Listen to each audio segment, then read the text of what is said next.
Hey, y'all, come on in.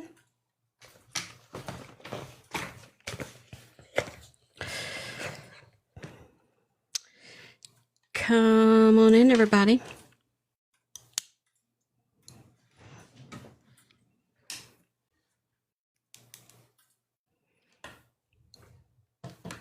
Happy Friday night. Happy Friday night. What a day. Becca, Leanne, Jinx. I said, what a day. You said, what a day. Literally at the same time. That was crazy. Welcome on in, everybody. The glitter's blinded me tonight, so we're not going to do any. It's like hard to look at after your eyes have been tired all day.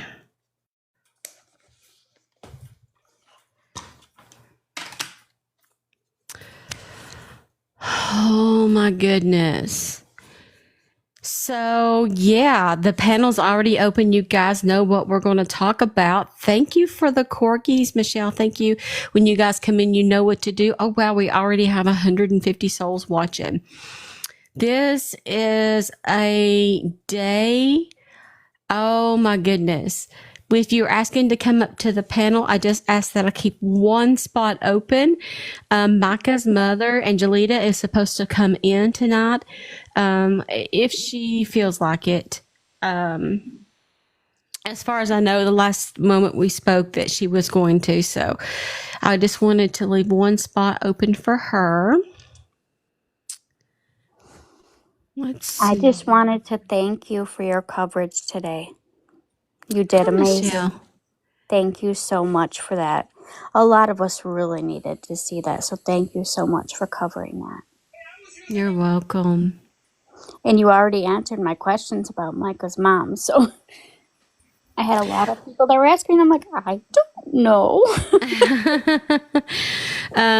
As far as I know, I think it was about 30 minutes ago I spoke with her. So as far as I know, she's supposed to be in.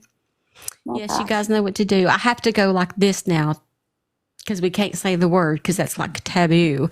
We don't know. I'm a little wheezy tonight. Y'all know I have pulmonary sarcoid.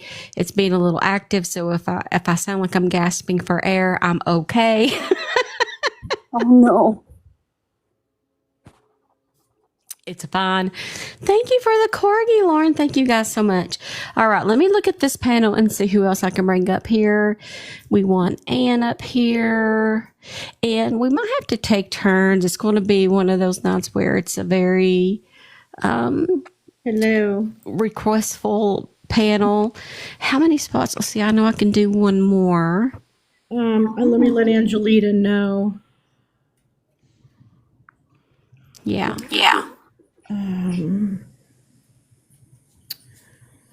Test on the echo. Okay, we're good. You can hear me, right? Yes, we're good. Okay. All right, let me, how do I share it? Oh, I see. Okay. Hello. Thank you, guys. True Crime Baddies in the house. Thank you for being in here. We have 321 souls in the room right now. 13,000 likes already. You guys know what to do. It is the power of us that will get the live out there. I just decided to go live. I tried to make an event, but it didn't really have time to push out there. So I'm so excited that you guys are able to join. Tonight's live goal is 10 corgi corgs, and I'll pin that in case you would like to send one. Courtney's in the house. Thank you, guys. Thank you, Paula. Thank you, Eric. Let's see, how many spots? Yeah. 1, 2, 3, 4, 5. I think I have one more spot. If I don't have a spot, I think I have 6 spots. Somebody may need to check. If not, Steph, let me know and I can always drop out. Okay. Yeah, I'm not going to stay up here too long, Steph. Ken asks if you can unblock him. Oh, the piano guy? Yeah. Yeah, okay. Yeah. Let me Why is it not letting me do it? There she is. Then you turn the camera on? Nope. It's her mom right there on the top. Does it have an option? It don't have the camera option anymore? It says audio only. It may be because you got flagged, but what do y'all think about that? It could be because she was flagged, yeah. Okay. Tan Lines, which is one of my mods, says that Ken isn't blocked. I'm not sure. I'll have to check on that in a moment. It's going to be because of her getting flagged earlier. She's probably going to have to wait for 24 hours. But we can always let everyone know. Our top box is Actually going to be mean the when you get mother. flagged. I don't understand why that happened. Well, it wasn't anything that you done wrong. Trust us. TikTok, their AI is so touchy touch that it may have picked up on a word that it felt like was angry in nature, so it would count that as bullying, even though that's not what you're doing at all. And so the problem is it don't really give you an option to appeal it or challenge it. It just, if it happens, you just kind of have to deal with it. So at that time, you would have to, like I would, if that happens to you again, stop the live, come back in if you need to, but get off whatever live you're on. And it may be because you're the first time you went live today, and then it could be somebody who might be of ill nature, might be in here trying to report you. It could be anything like that. Okay. I understand. Yeah. But I'm here anyway, regardless. So praise God. We're Yes, here. ma'am. You're here. Thank you for being here. How are you All right, doing? I'm going to hop down to free up a box. It's been a rough couple of hours. My dad came home from work and he said, "You know what? I'm opening my Johnny Walker." And I started laughing and I said, "Well, let me get my plum sake, or my apple sake." And we made it to the FBI tonight. So Yeah. It's one of those days. yeah, we made a toast to the FBI, and you know we're not expecting anything really other than we're grateful. We're just real grateful. So yeah, today's been a good day. I'm not gonna let anything take away from what happened today. Nothing is gonna steal my joy. Nothing is gonna burst my bubble. Today was a good day. Awesome. Yeah. Whew. I tell you, I've been so busy since I got off the live with answering emails and text messages and everything about everything that's went on. And I done a video about this. And I know that we are all going to sleep better tonight than we have in a long time. Right on that. Absolutely. 100% sleep at all. I know. Yeah. To be honest, I mean, I don't think I could sleep, and I got medication to help with that, but I just don't even think that would work. I can't say I'm happy, but I'm happy. Does that make sense? Right.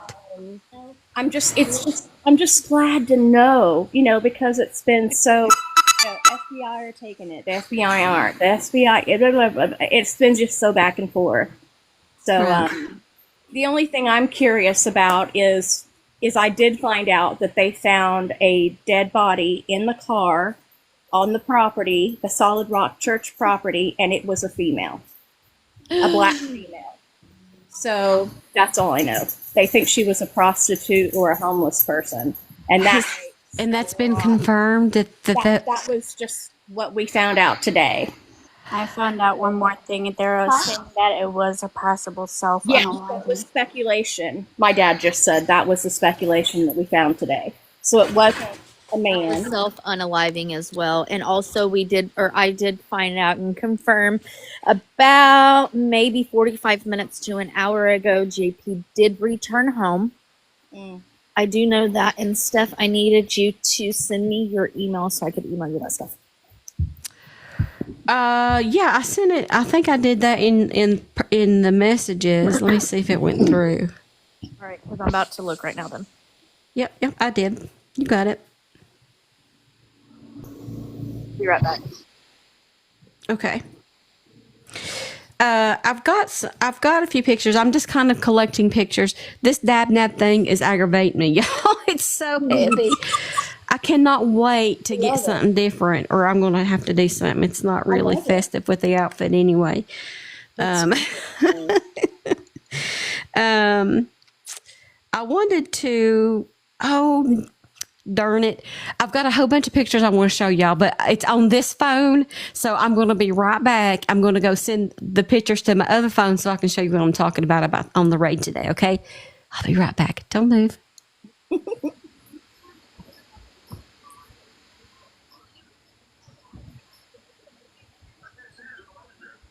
Okay.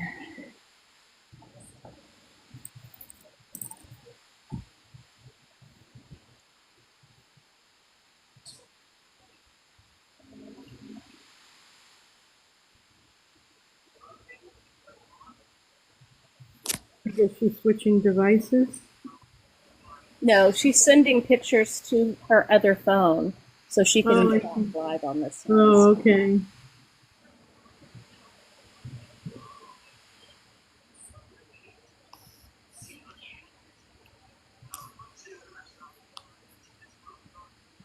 And also, the FBI took JP's phone. I bet that didn't feel good. Did they take his phone? Yeah, when they were at Starbucks today. So Very now nice. she knows how Mica feels getting her phone taken away. Right on. You know what I mean? Okay. Absolutely. Yeah. I'm so glad that they took his phone then. I bet he kept his pants. He took her phone a couple of times, didn't he? He took her phone Yeah, twice. he did. So now he knows how it feels.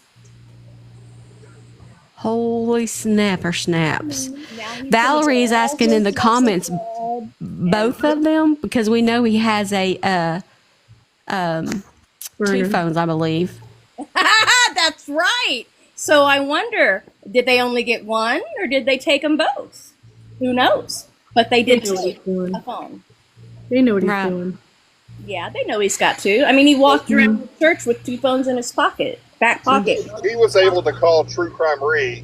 He was able to call True Crime Re after the FBI let him go at the coffee shop, and she called within just a couple of minutes, or he called in just a couple of minutes. So I don't think he took his phone, his secondary phone at least. So she says. Well, maybe they'll be back. And also the body that was next to the black Cadillac, it was next to the body. I spoke to one of the officers that worked the scene. It was Right, Eljoy. the body was found next to the car, not in the car, and it was self-inflicted.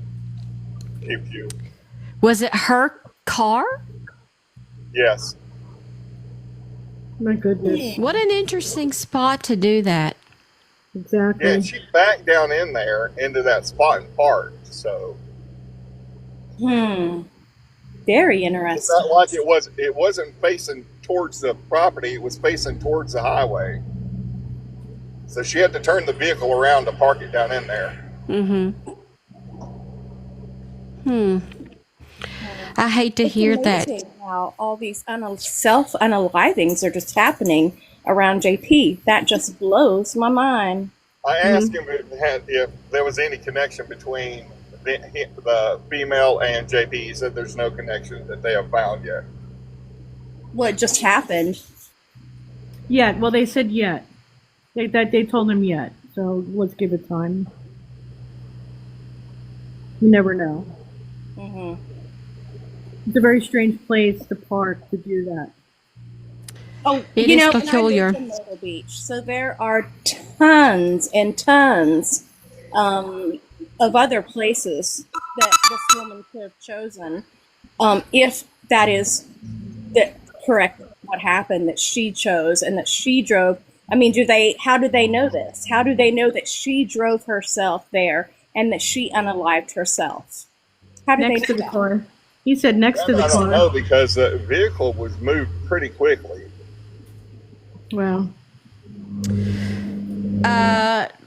Let me remind everybody that there are 3 intent to sue letters out there toward JP, Right. allegedly from 3 different females.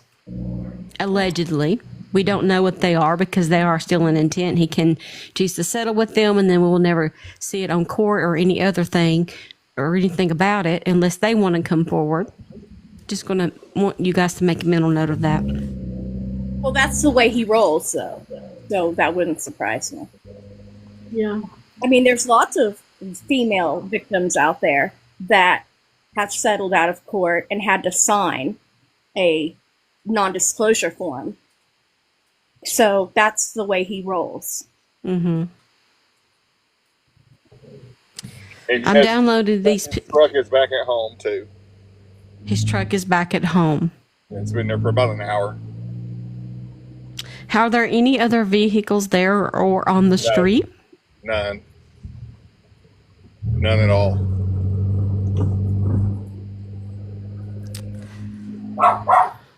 Has anybody Holy. seen him, or you just see his vehicle? Has anybody I can seen just see Jason's his vehicle. Oh, okay. I can normally see the light on above the garage, the bedroom or whatever room that is. That light's normally on, but it's not on right now. Like over the garage. Yeah, I don't know what room that is, but I did see while I was there. I did see them use his ladder and go inside, so I'm guessing he went into some type of attic in there and went through stuff too. So and then it brought that ladder back out and propped it back up against his wall. I'm downloading these photos. Did you And get them?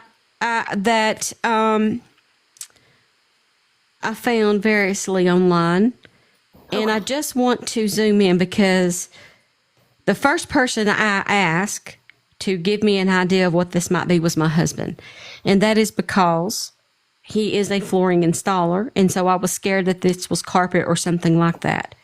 But he says it is not. For the life of me, I can't figure out what it is that they're putting inside this truck.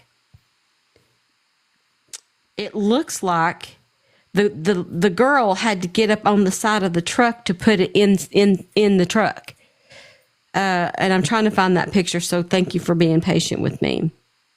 Here's one of the pictures. Okay, like she literally had to get up on. Let me expand myself so I can let people see this. He was putting it in one of the drawers. They put. No, she is up on the side of the evidence vehicle, and like they're trying to help her put this big long tube of thing in. And I said, honey, is that carpet or a rug? And he says no. I don't know what that is. All of it makes me want to just throw up. Mm-hmm. Laura Was says, she taking it out of the vehicle or putting it in the vehicle? It was putting it through the vehicle. In the vehicle. Okay. in. So somebody in the comment said it was a big, what? A big roll of paper? Interesting. A big roll of paper. It does not rolled look like carpet a in rug. here Can we to make it prevent clear that the damage. bottom of a rug is not going to be that smooth? For all of you in the comments, it is not. That's why I had my husband, who has been in the industry for 30 years. Look, Exactly. he said it's not carpet. He said the bottom is too smooth. There was another picture I don't have right here in front of me, but I did have with a different kind of angle, and he says it looks like paper. That's what he said. It looked like But I paper. say something. They did come out with bags and with boxes. So is it possible this is a special tube that you can put a carpet in if you wanted to make sure it didn't rain on, get damaged, if you were taking it in for evidence. Like as in like a cylinder to put evidence into? Is that what Exactly. Yeah. I didn't Ooh, I watch. didn't They think didn't pull about that. anything like that out of the truck at all. They didn't pull anything like that out of the truck. They only pulled They boxes just, out, and bags out. so then they just brought it from the house into the truck. Yeah. Yeah. Well, then I couldn't. Oh, so your guess is as good as mine. It sort of does look like a big poster tube. Very big, though. It's very peculiar. Here's the other thing my husband and I, who, by the way, did not want to be a true crimer tonight, but was forced to. This is the other thing we figured out they have brought out, okay? Now, of course, you can't, even if I could see what it was, I wouldn't reveal it. This is just for discussion, but I did find it interesting. There is another clearer picture I have. I don't see it at the moment. Yep, here it is. Okay. They brought out a clear Ziploc bag, and inside are little baggies. And after some time studying, we figured out that that is pink bubble wrap. Correct, which is to protect something. Something. A lot of little things. It's a lot of different little baggies.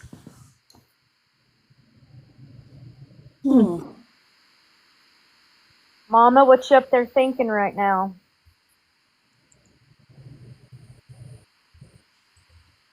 Angelita? I'm thinking that it could possibly be DNA. They would put that in tubes, though. So, Not don't- necessarily. It could be depending on what the DNA is or on. You know, the thing that I had said earlier was, you know, he never gave us any of Mica's stuff. Well, that's okay. Hang on a second. Her nice stuff. We got sweats, raggedy t-shirts. I mean, none of her nice stuff. None of her jewelry.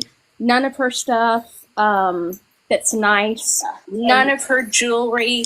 None of her stuff that's nice. None of her jewelry. None of her. So Sorry about that. Sometimes an echo happens, so when that happens, just stop talking and I'll start muting. Doggy Lover, if you could exit the panel and come back. That's the only thing that fixed that annoying thing that TikTok does. yeah, So you're welcome to come back now. So now you can keep talking. yeah. Hang on. I'm gonna have. Hang on a second. Hey, Dad. Are you I will clarify the FBI was wearing gloves. 100%. They were wearing gloves. Hey, Yeah. Chef. I saw them take that roll out of the truck and bring it in the house. It almost looked like, you know, like a roll of butcher paper or craft paper. Like the brown paper Yes. bag material. Yes. So it was some kind of material that they would either roll out, maybe if they had a step somewhere, or maybe if they had to wrap something, but that's, I was standing on the other side of where Guru was. So he was on my right, I was on the left, and could see on the side of the truck that they took it off, and it looked heavy, you know, like a big gigantic roll. But what it was for, I was like, what could it be for? You know, they went and I didn't see anything come out but paper That's right. bags. So Who is this? It's S. Dot, right? Says painters use it to protect flooring. And I've seen it. yes, Yeah. yes, or like hardwood floors, I you know, had that they don't get scratched or. So I just wanted to say that. That's all I had. Okay. guys, I was actually having lunch with an FBI friend today who's retired. He said that we saw that tube come out. He said that they roll carpeting or linoleum in that to protect any damage to the evidence that's on it. Well, that's what I thought. But That's what I it thought. wasn't Yeah. hollow though. Wasn't hollow. It But was it will like a go into a roll of cylinder, paper. though. It goes into a cylinder. Once they Yeah, roll it gets it'll it go gets down put into a into cylinder. something, Ugh. and then they wrap it in paper so that it can't get damaged. I Right, pray that's what I God figured. that some of So Micah's he said they took DNA. carpeting or linoleum from the house. That makes sense. Steph, really. Well, and Micah talked about getting the crap beat out of her in the house. So blood was spilt by my daughter in that house. So that would be amazing if they could come up with DNA, from him knocking her to the floor and, beating her to the ground. So Yeah. that would be great. That would be a vindication for Micah that if they did find DNA of her on the floor, that would be amazing. Right. I would love that. That would be. And just remember what the neighbors said, It Andy, is. that he had been seen also beating on the young Asian girls as well as Micah. So he had said both, and that might be what they're collecting. For those of you who are coming in, I'm seeing some questions in the comments. The account up there, Abel Salas, is Mica Miller's mother, Angelita.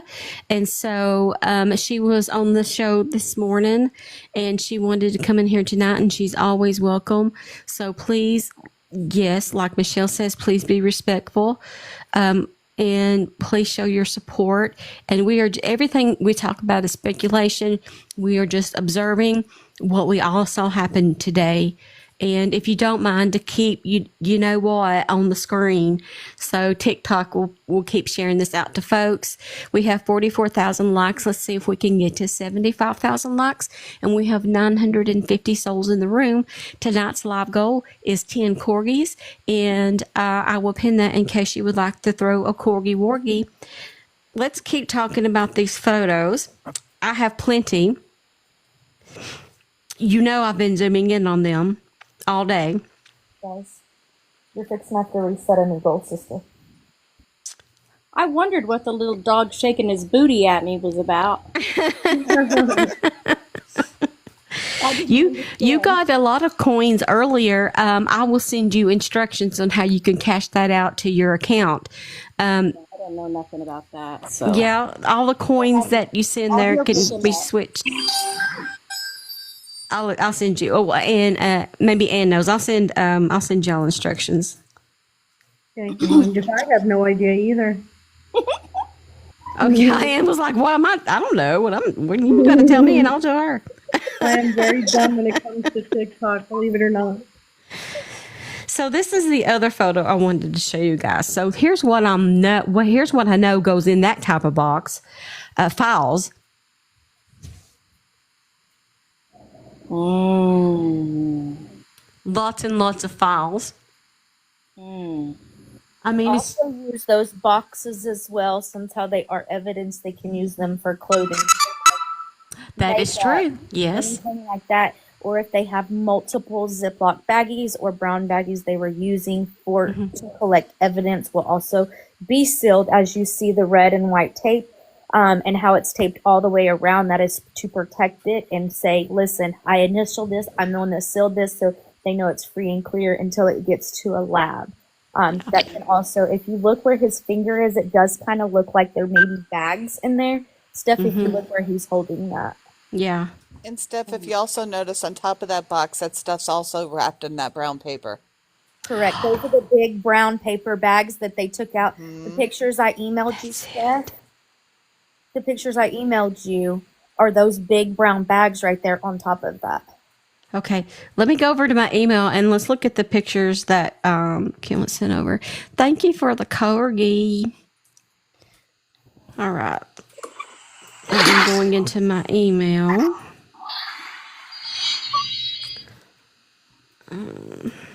Steph, they also got a computer from the home today as well.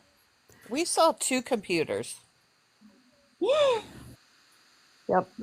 Two computers? Yes, there were 2 computers that came out. Yes, there were that were Well, removed you know, he from the still home. had Micah's laptop, so let's see what they find on that. Maybe one of them was Micah's, because he never Well, gave that back. we saw desktop A like desktop. towers. Yeah, so I don't know if there was a laptop, but we saw 2 desktop computers come out.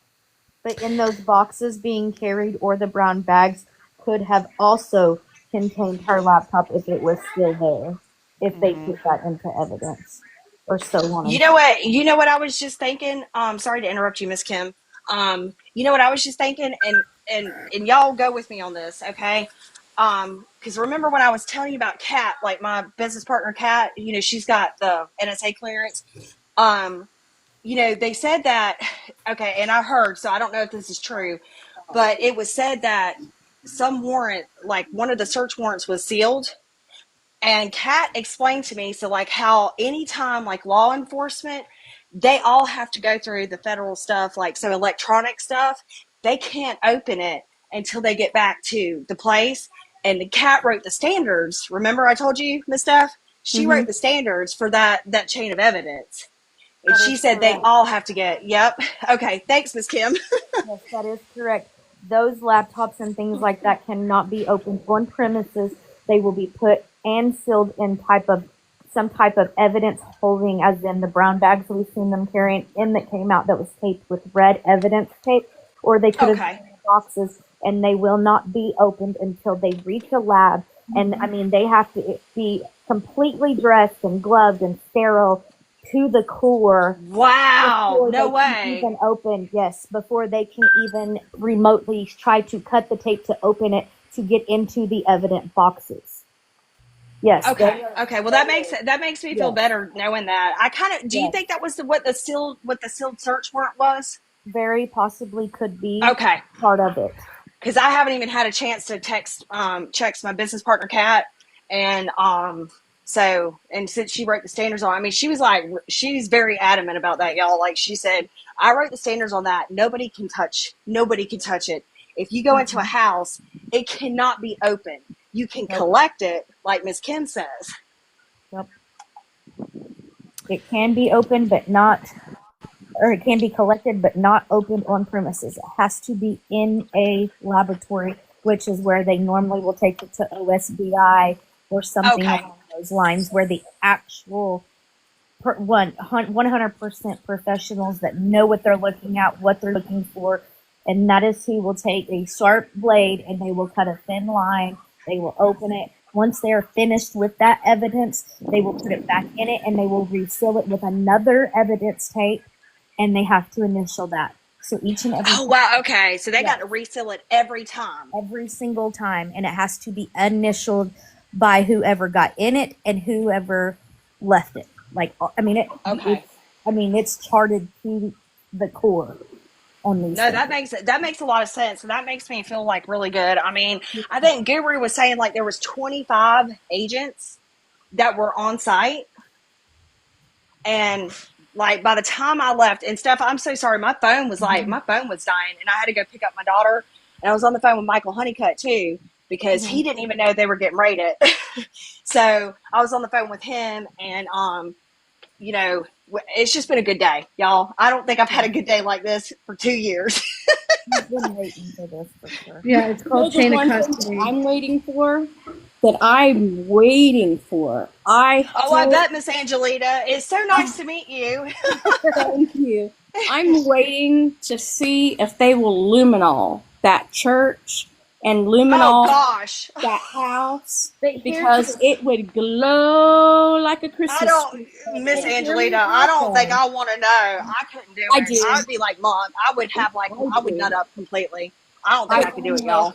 I want to know Hear me out though. because When we there's seen the so cylinder much. being put into the vehicle, who knows that that is not a piece of carpet or tile or Right. whatever the case may Right. be that was Right. sprayed at that point that needed to be removed and taken into further testing. Right. That's what they That's were When right. they go doing. in with FBI and things like that to that extent, they're doing from top to bottom. I mean, they did it all. I just can't wait to see the video. I pray that that's exposed. You know what I mean? Yes. Yes, ma'am, definitely. Yes, Miss Angelita, because I mean, that was the thing that Micah spoke about, was that he liked uh-huh. to pick up prostitutes. So, Oh but I yeah, don't yeah, that's remember true. anything about taking them home or anything like that. But I do know that there are accusations of him having sex with girls at the church, Yeah. in the Oh my church. gosh, no, And, are you serious? oh yeah, Yeah. and his dad as well. I mean, Yeah. these are accusations that have been coming out for years and years Right. and years and years. And His dad's so what made him this way and taught him how to be this way. he spoke it from the pulpit. Yes. No, he didn't. Yes, he Yes, did. he did. He He did. talked. He used He to did. preach about it. He used to preach I'm gonna years sip mine. ago about how his father severely sexually abused him and his brother, and his dad was a pedophile. So when my Yeah. daughter Sierra showed up for Christmas at Micah's house one year, and the Yeah. grandfather was there, you think she put her baby boy down? Heck no. No, not at all. No. She was like, he ain't even walking. Look, Wow. I commend you, Miss Angelita. Like you and Michael Honeycutt, like y'all did an amazing job, like getting out of that church, and I pray for you guys every day. Because I know that was, I mean, you know, because I talked to Michael Honeycutt. My dad and him know each other. And I'll have to tell Miss Ann can tell you my real name, but you'll know who I am once you know my real name. I'm trying to warn her. Angelita, there's certain language, hon, that you got to be careful on what you say so they don't kick you off. Okay? Yeah. Just, you know what I mean? They're careful, stupid words that sensitive, idiotic TikTok can't handle. Okay, I love TikTok Shop. I haven't been. That's it. schooled on that, so. Just, Oh no, you're just, okay. Everybody, you get just- schooled quickly. just think of it as rhyme time. So if it's the MURD word, say slurter. If there's The R-A-P. grape, It's grape, and the S-ual word. Like it's SA, Right. Yeah, like SA, like smexual. Yeah. sexual, Right. smexual, and that kind of pew stuff. pew instead of GUN. Right. Yeah. It's idiotic, but so you don't get kicked off, Mama. Okay. Angelita, I don't know if this will make you feel any better, but the FBI guy that was with me today at lunch said that he would be shocked if they did not illuminate that house for both blood and the other things. Yeah. He also said that he would not be surprised if in the next 24 to 48 hours that he has an ankle monitor so that he can't leave the area, and he's sure they took his passport. Yep. Oh, Wow. And and the next thing is, I mean, they can start taking vehicles. I mean, maybe they needed to see how many vehicles was involved and how many properties were actually involved, and Right. they will go in and they will sweep all of that and Yeah. put everything at a standstill. Bank accounts. I mean, he is going to be stationed. And he said you can be sure they were He watching him. he needs to be tied down. And what I don't get is like Jay was telling me that I heard on the live too, but a lot of people are like, he was moving assets into Mr. Randall's name. So Well, like, that's what I was just something going to say. happens, that way he still has all of his things. Well, I was going to say, I just wonder if they've frozen his assets. Oh, I guarantee it. I they are taking out a computer. I'm surprised, y'all. I'm surprised that they didn't do it before now. I mean, I can y'all know. believe Well, that? yeah, And look that's at what I the was guy thinking. behind there too, at the amount of evidence in that Yeah. man's hand. You Box know what though? What everything. tickles me to death is that's why I'm just sitting here giggling. I am so happy just knowing that his life got turned upside down just for 24 hours even, because he did that to Micah so many times. So many times. He turned her life upside down, inside out, took her phone, took her car, took her computer, knocked her in, put her up in the nut house, and she had to have family come and bail her out. And then she had no idea that it just, take his shit, take his stuff. take his phone, take his laptop, go and lumine his church, go and do all these things. He needs to know how it feels to have his life just turned upside down. Amen. Absolutely. He deserves nothing less. Amen. Amen. Nothing less. Yes, ma'am. Yes, ma'am. I totally agree with you, Miss Angelita. I mean, And he he shouldn't even definitely be able to go he back owes to your his family a life. lot. He owes should your be looking family for a his place life. to stay tonight. Why is he getting to go home? That ain't fair. Why is Only he? for It's tonight, not. hon. Yeah. Only for Because here's tonight. the thing with situations like that. Okay. 9 chances out of 10, he was able to go home because the amount of evidence that they was able to get from that home, they will be able to prove. They went in there and got what they needed. So if he goes in there now and tampers with anything or tries to destroy any evidence whatsoever, that right there means he's tampering and destroying evidence of a slaughter case or whatever police investigation. And that is another felony criminal charge. So that could also be just a pawn in their Miss in Kim, their you're a thing. saint. Thank you so As much for being here tonight. Thank you so Listen, much. I come from 98% of the men in my family is some type of law enforcement. I'm 36, Oh, okay. and this is what I've done my whole life. Is been around it. I've done true crime. I love it. I watch it. I do documentaries. I work in the medical field as a trauma Oh, nurse. sweet. Okay. Yeah, so I've seen it. I mean, You've seen all of it. I've seen it all, and I'm here for it. See, you know, I That's have awesome. never done this side. I did victim advocacy there in Myrtle Beach for Wings for Children, Carol Jensen, and we got involved after the fact. We got involved after the perpetrators were in prison. The cases had already been proven, and then what I did was our agency was connected to the different prisons, and we were connected to the senators and the governors. And when a case was coming up for early parole, my job was to go in opposition of early parole.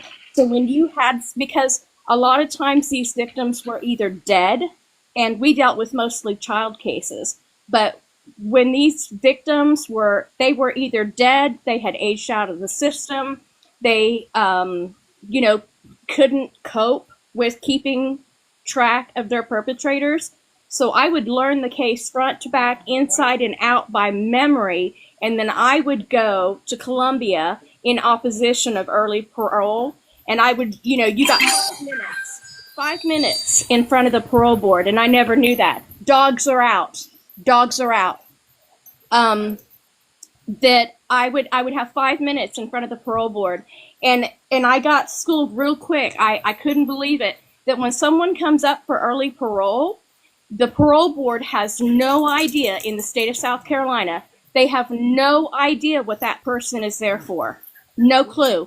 All they know is they have a folder in front of them, 3 people on a panel, and what have they done in prison? How are they doing in prison? How are they doing? And I give them all props. That's great, but you need to serve your full sentence, period. And I never lost a case, and I'm so ready to. I wish I was there. You know, we don't have the same thing in Kansas. It's not the same way, but it just, these victims don't have anybody to speak out, and that's why I was so proud of Mica for speaking out, you know, and speaking. It didn't matter how it hurt her or how it affected her. She was willing to speak for these victims, and that is, I'm so proud of her for that. I'm so proud of her, and it's because of that and the evidence that she left for us to find, the nuggets, the rabbit trails, that we're going down all these rabbit trails and holes, and we're finding little nuggets. We're finding these nuggets, and she's gone, but she's not gone. She left us so much. That's so right. I'm just blessing. ready. I'm so ready for her voice to be heard, and her affidavits to be read, and her cases to be pushed forward. I'm so ready for the world to read those things, because she said a lot. She said a lot because she suffered greatly. And so I'm so tickled. I'm so tickled. Did Maybe she I'm sorry, journal? didn't somebody here say that his passport was taken? My friend that was with me today said the FBI definitely would have taken that from the house. 9 Right. chances So out of 10, if they took a cell phone and the amount of yeah. evidence that they took, his passport would have been taken So today with that being because said, of the there's no way that chances. he could. There's no way he could fly away now, right? Well, correct. But the Gluten, thing come is, back they on could up. take it. That yeah, we can. But the thing is that one of the things is because they're going to consider him a flight risk now. Right. Yes, because he Because has he's the scared. aircraft. Correct. Right. Okay. So did Flag they, him in the Fed system, right? Like he's Oh probably already yes. flagged, y'all. Oh Like yes. he's definitely flagged. Oh, 100%. I Yeah. believe Gluten Free had something that they wanted to say. Okay. Sorry. Go ahead. Hey guys, so this is Ken Young. I want to address a few people in the chat right now. First of all, Steph, you and I got some stuff to talk about. That's old stuff that has nothing to do with today. We can talk about it. I got no beef with you. Okay, we're good. Yeah. Yeah. Okay. If you have something, you can let me know. We can talk about it. I see my sister Ann in here. Love you, Ann. Here I are. Yeah, here you are. I wanted to say something to Angelita. So I never got to meet Angelita. You And know, who's this again? I apologize. Who is this? Ken Young. Miss Angelita, if you look right under Miss Steph's picture, you'll see the one with the white circle that says creator, and then the one right next to it. That is a guy named Ken. He is from JP's church and participated in it. And Okay, it doesn't say Ken, it just says gluten free. Oh yeah, Yes, that's ma'am. the problem with TikTok. I'm sorry. Yeah, Yes, Ken ma'am. Young, and you may or may not know who I am. I don't know. That's how crazy this has been. But I only knew Micah for probably about a 2-year period. Micah was amazing. She was amazing. She was a doll. Like I don't know that I've loved many people the way that I just loved and admired her, even at her young age. So I just want to tell you, everything we've been doing has been for you and your family. It's for that. It's the only thing that's kept us going. We honor you as the mother, and we love you. Seriously, we love you. We just want to be your rear guard and support you. And it's been a rough road. It's been a tough 7 months. I think all of us will agree. It's been a tough 7 months. A lot of vitriol and a lot of negative stuff. And today was a victory, everybody. Listen, today was a victory that people don't even realize. And Mama right now is in the house, and we need to honor Mama for that reason, because she's here, and this is what she's fought and prayed for. It's what she scribed for, everybody. This is what she has been praying and crying for. That's right. So that's the bigger picture, and it doesn't matter like who's kind of fought, had little spiffs and all kinds of stuff. Doesn't matter. Let's put all aside, because Mama's in the house, and that's it. That's what we're talking about. So Angelita, we honor you. Thank you for being here and sharing your heart. Let us know if we can help you in any other way. You have an army behind you, Mama. You do. Ken, can you please let her know what it is that your wife has started? So maybe that might kind of let her know who you are and what your wife is trying to do. Okay, so I'm talking as far as the petition being yeah, the signed. petition and stuff. So Angelita, my wife actually started the hashtag for Justice for Mica.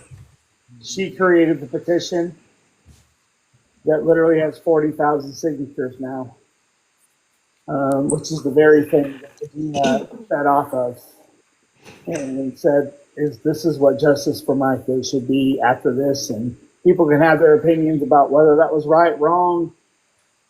We don't know all that stuff, right? Everybody, we don't. But the truth is, it doesn't change the agenda. let's bring attention to the thing that needs to be brought attention to. And my wife did that. She did. My wife's the one that pushed me to make my initial post that kind of struck the match, that kind of got, I don't know, I get blamed. I don't like taking credit, honestly, but that's like, I get blamed. So is what it is. I'll own that as long as we keep fighting for the right reasons. I don't know what I don't know what you're referring to. And that's okay. And I think what I would say is the day that John Paul Just let her know where you participated in the church and where you stand. Okay, all right. So I was John Paul's worship leader from like 2019, 2020.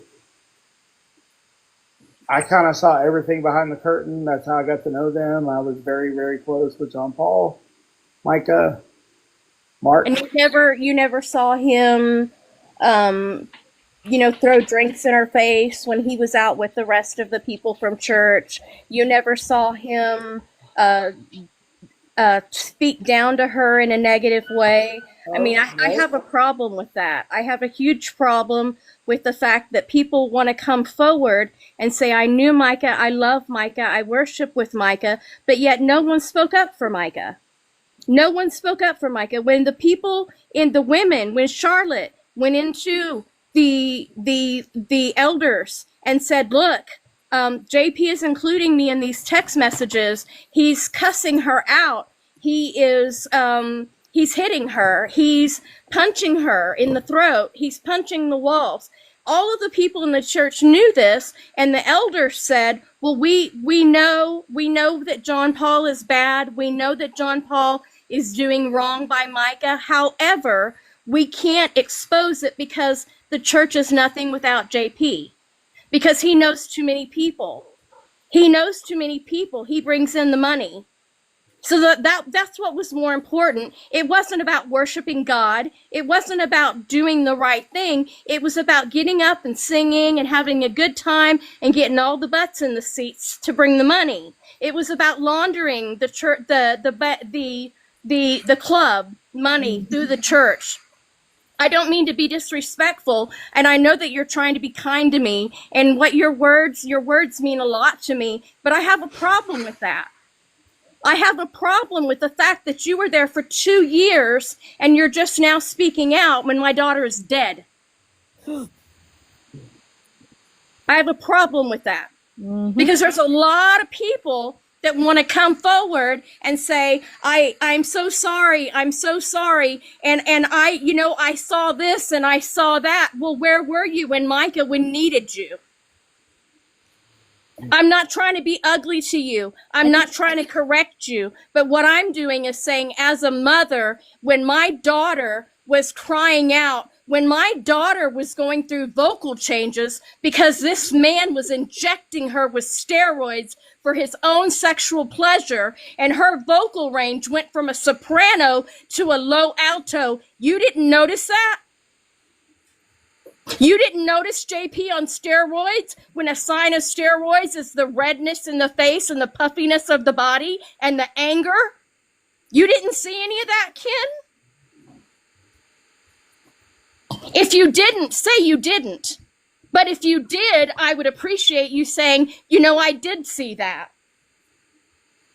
Where are the people in the church that are going to come forward and actually say what they saw?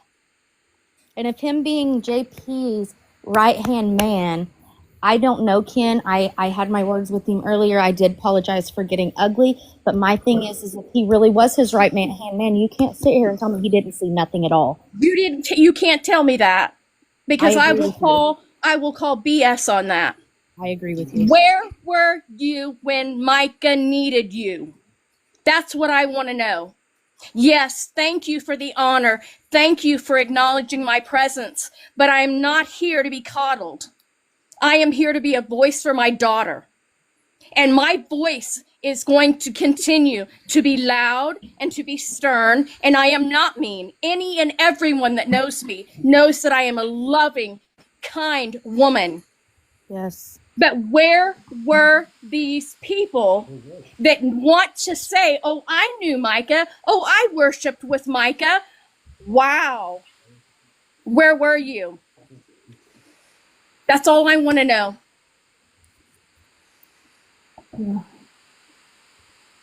Stephanie, I have a question. Hi, Sue. You've Someone been said waiting a they very taped long off the time. I church appreciate today. your patience. I guess I won't respond. You're fine. You're fine. I'll Hold just on a say- minute. Let Sue ask her question. She's been waiting a long time. Go ahead, Sue. I was just chewed out for 12 minutes. I heard they taped off the church today. Mute him. Thank you. Yeah, thank you. Sorry, Sue. Start one more time. And I also heard that Trish was taking stuff out of the church. Someone said they taped off the church today, and that when they got there, Trish was taking stuff out. Does anybody know if they got that stuff from her that she was taking out?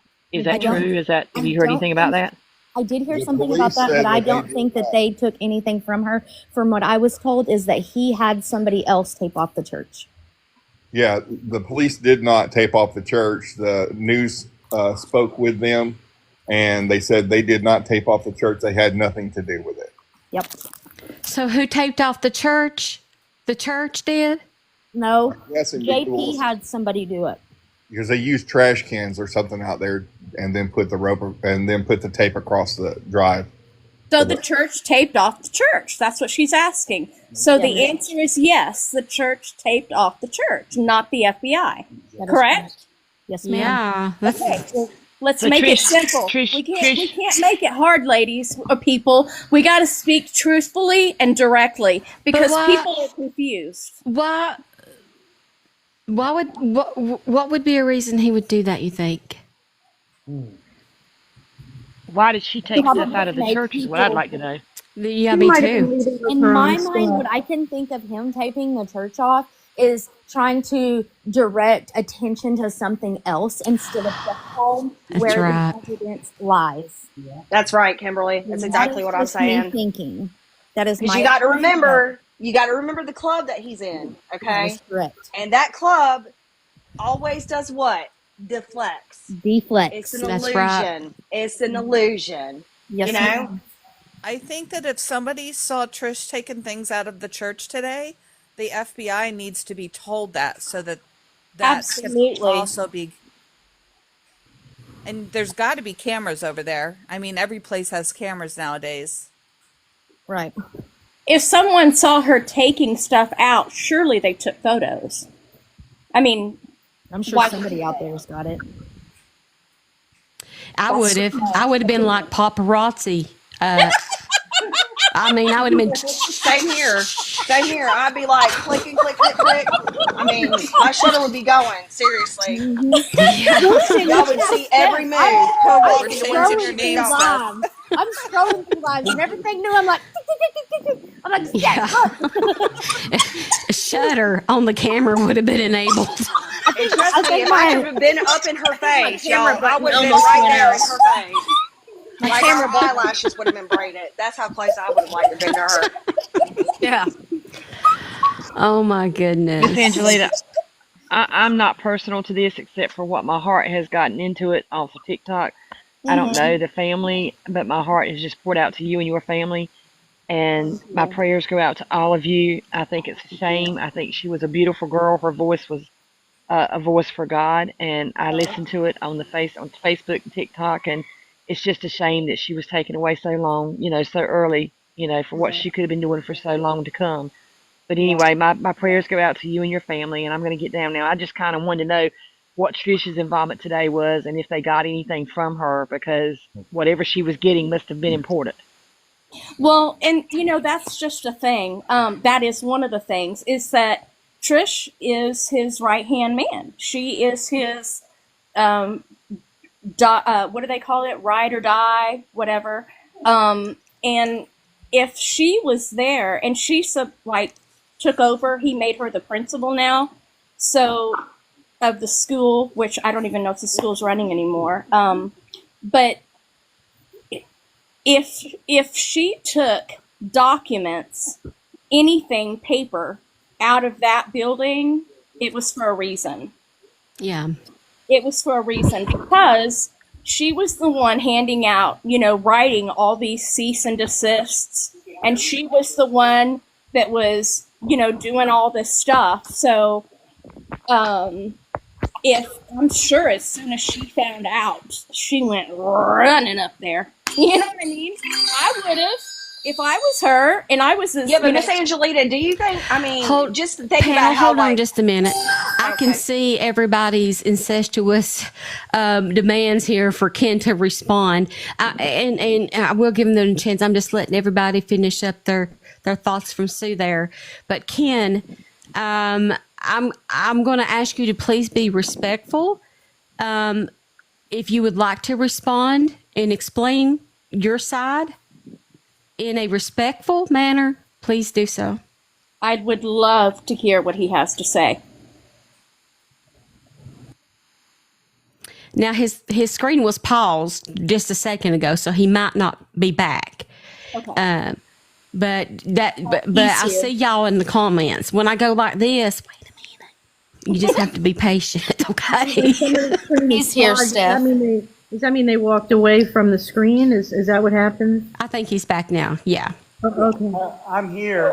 I don't understand why somebody would think I wouldn't be respectful, but I'm going to bypass that. It's just all panel rules. I just don't want things to get out of hand. I want everybody to be respectful to each other. It's not personal, okay?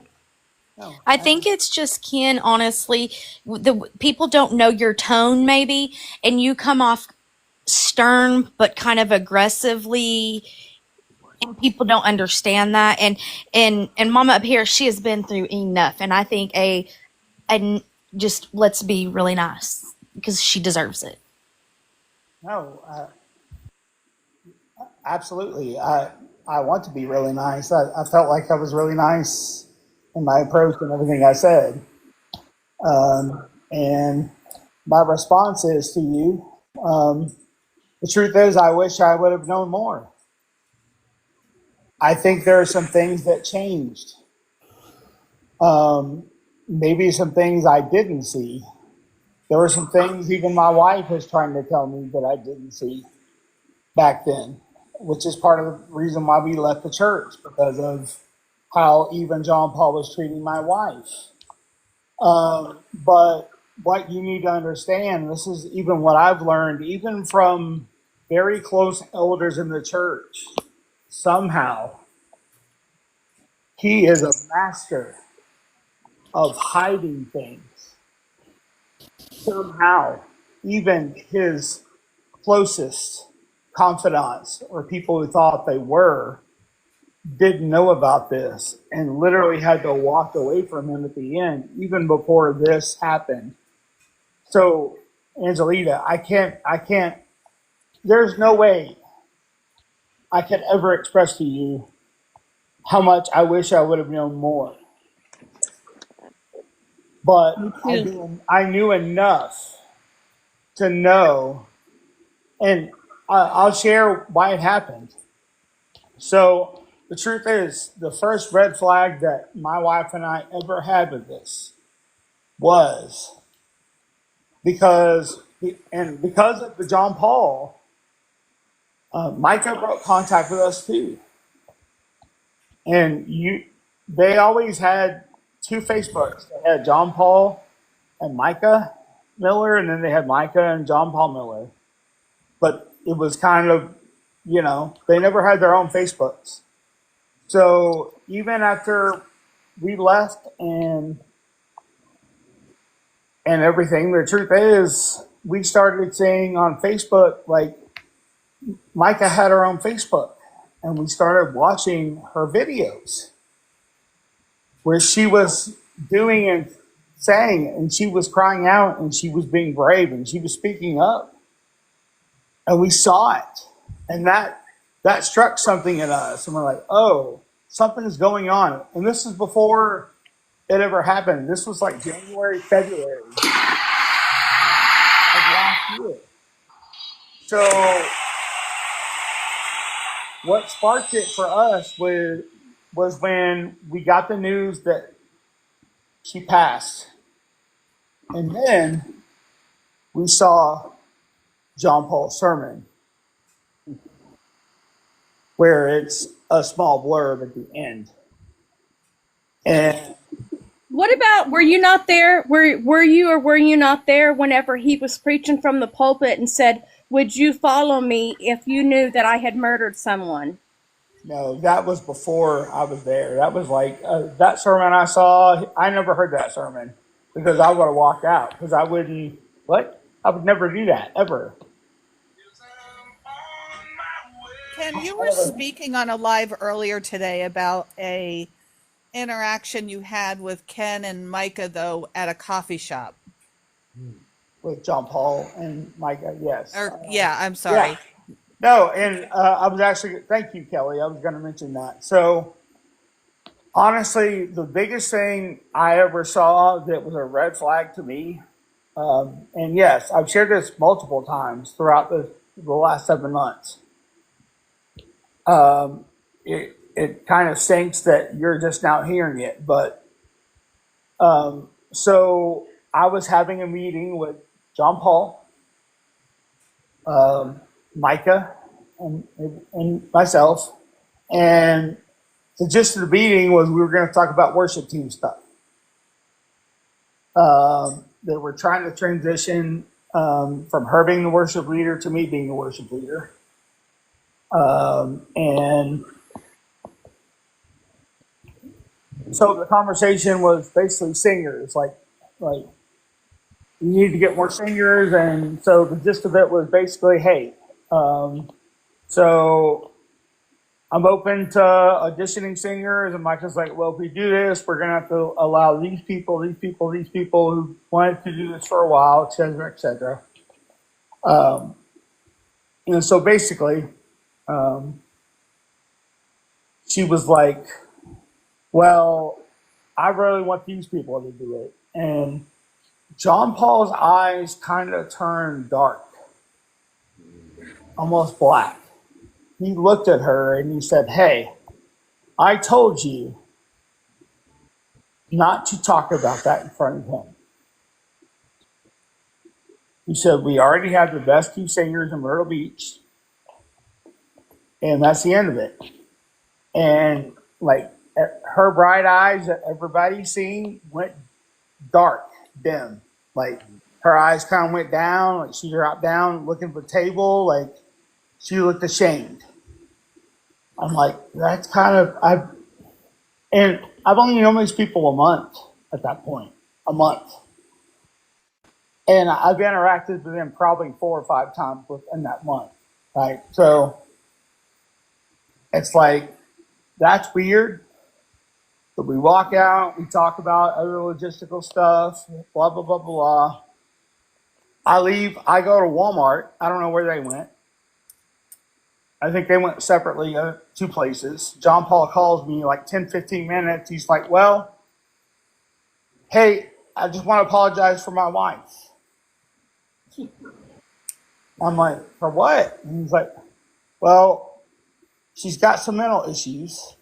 And if she doesn't take her medication, no, Angelina, this is why I'm saying this. Even back then. But it's like some, you know what I mean? Or you don't know what you don't know. Like, it's like, it was fishy to me. I went home and told my wife, I'm like, that's very strange. Like, because to me, it was ridiculous. It was an interaction between 2 human beings who were adults.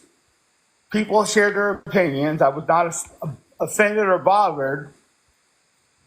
John Paul was so bothered that he made sure he called me not long after to apologize for his wife who has mental issues. That was the first big red flag. Poor Micah. Do you know that I have gotten 2 messages from people that I don't even know, that have never met me. They messaged me on Facebook, and one was specifically a couple from Canada. No, not Canada. Up north somewhere. And they had come down to Myrtle Beach, and they were on the beach, walking the boulevard or whatever. And her husband, or Micah, was talking to the wife, and she was messaging me to let me know how precious my daughter was and how kind she was and how she had met her on the boulevard and she was inviting them to her church, and it was just her and Mica talking. And she said her eyes just glowed. She lit up. She was just so loved God so much, and she loved that church so much. And then my husband came walking up. So then JP came walking up, and he said to her, "Mica, come on, they're not interested." And escorted her away, and then stopped and chastised her. And the husband looked at the wife and said, "I don't like the way that's looking." And the wife said, "I don't like that either." And whatever he was saying to her, her head dropped. She looked to the ground and got like a solemn look on her face. And they said, he just took the life right out of her. Mm-hmm. And it just breaks my heart that I'm getting these stories from people just over and over, just a different day. You know what I'm saying? It was the same thing, different day. And it breaks my heart that she had to, that was the thumb, because a real man walks and guides his wife. He doesn't chastise her in public. Even if he didn't agree, he doesn't, like I said about, it had come out about, they were with a bunch of church people at a restaurant and they were all eating, and John Paul got upset about something and just threw his drink right in Mica's face. And nobody said anything. That's so humiliating. Nobody said anything. They just kind of like, and this was church folks. This was church folks. This wasn't just, them out with a bunch of other people that, drink and finagle around and, beat their wives in public. No, these were church folks. Oh. Nobody said a word. And I hear stuff like that, and it just gets me. It just gets me in a way that I just can't put in words. I want to choke the fire out of him every time I hear it. And that's the thing. JP fought so hard to keep Mica away from me because I am an alpha mama, and that's why he had to have me locked up.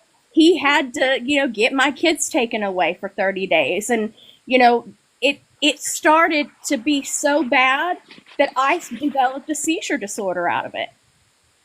Yeah. A seizure disorder for years, and then wound up losing my hair years later from all the medications that I was on for seizure disorder because my stress level was that high because I was chasing this man around Myrtle Beach trying to get my freaking daughter back.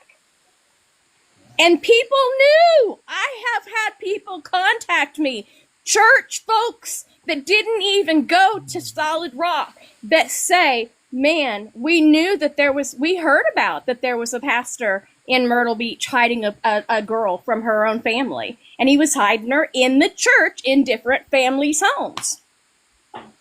What? So, Ken, people in the comments are wanting to know, how long was you involved in the church? And when did you leave? Thank you. My first involvement in the church was, I think, around April of 2019.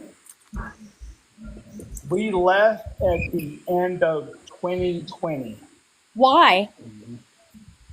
Why did we leave? Yes. So we left because of a lot of these issues that we were seeing.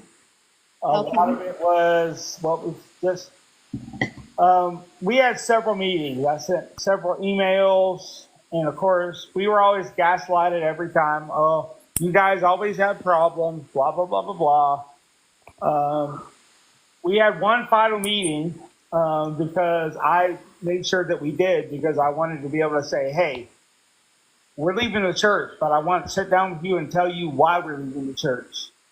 And so this meeting, it starts, John Paul wants to take over the entire thing. He wants to read the entire email, tell me everything, every issue he has, not let me talk. And so I stopped him and I say, look, if you really have issues, we're going to talk on one-on-one, one at a time. Like, nobody can remember this. And so he simplified it. He just said, look, he said, I don't think your wife, I don't think her heart is in the kingdom of God, because I can't prove that she gives the church money and what she says with her mouth. And there was really no proof. It was all hearsay, et cetera, et cetera. So this was all built up for months, all the stuff behind closed doors. Like, we knew there was stuff going on, people in leadership going to strip clubs. We would hear about it. We weren't a part of it. But I know my wife was asked to babysit on one occasion, so it could be done. I'll leave it at that. This was going on. And so basically, there was about a 4-month period where we were leaving, and we finally had a meeting. When we left, it didn't end good, but we said, this is how it is. And literally the next day, John Paul shows up at my house, knocking on my door unannounced, saying, I just want to apologize to your wife. It was very awkward. It was very weird. Very awkward, very weird. I'm knocking on my door. I want to apologize to your wife, repent for the things I said to her. We were like, do you want to come in? No, I don't want to come in. Also, I don't want the church, any type of church, even Mica, to even know I was here doing this. Okay, some apology. That's John Paul. and so we left. And we left the church, and honestly, we were glad we left the church because we got free of the nonsense. But we saw kind of what happened. What's really weird is after we left, lots of people who also left came and told us their stories in the year that we were still there in Myrtle Beach. So we heard a lot of things. Yeah. Some of it verified, some of it not. But we're like, we know that this guy, but we didn't know that Mica was being treated as bad as she was. That's why, if I ever knew that, I promise anyone in here, I would have spoken up. Like, you see things, like anybody sees a couple arguing in a restaurant when you go out to dinner, you're like, well, we wouldn't do that. What do you think they're doing? And then you leave, and it's like, it's all about patterns. It's not about one incident, like. So that's all I'm saying. I just want Angelita to know. If I knew something, I promise you, I would have been in the streets going, hell no, we're not doing this. If I knew that. But I saw enough that when he made that announcement, I'm like, oh no. There's too much fishy stuff going on in this, because this is, even from just a ministry perspective, no pastor gets up and preaches the day after his wife dies. The morning after, who does that? No one. And then for him to announce it like that, no, that literally right there means something's off. And we have to say something. It's like, we don't know everything, but we know enough to say, hell no. Can I ask you a question? Something. Yes, Yeah. go ahead. Why did it take you so long, though, to see that something is off? Because the minute that I seen it on TV that morning, with him standing on the pulpit and announced after he had just preached a full service, I didn't watch the service, but I was flipping through. I think it was my phone actually, and he announced that his wife had passed away. I could immediately tell there was something wrong with him. I mean, why did it take you so long to figure that out? Especially being the right-hand man. Exactly. And I don't know if it's coming from a place of abuse myself, and that was one reason why I wanted to get up here and tell you that I've been praying for you every day, every single day, because I know my mother didn't lose me, but my mother was in an abusive relationship. So I know what I don't know exactly what Michael went through, but I lived in it for 19 years, where my daddy would beat my mama and throw me up against walls and tell my mama that, he wouldn't let her drive. He wouldn't let her go anywhere. He wouldn't let her do nothing. She didn't learn how to drive until she was 40 years old. And he would always tell her, you can leave, but you have to leave, leave me there. I had to stay, there with him.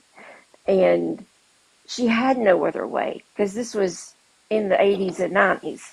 It was a totally different world back then. But the grief of, I wish that I could have been there, honestly, at that church and been Micah's friend. My uncle actually preaches an hour down the road from that church. And I just wish that the Lord had put me there. And I have grieved this so much. But your daughter, just her spirit, from what I have watched videos of her, she had such a beautiful soul. Such a beautiful soul. And I could tell that she was raised by a good, good mother that loved her.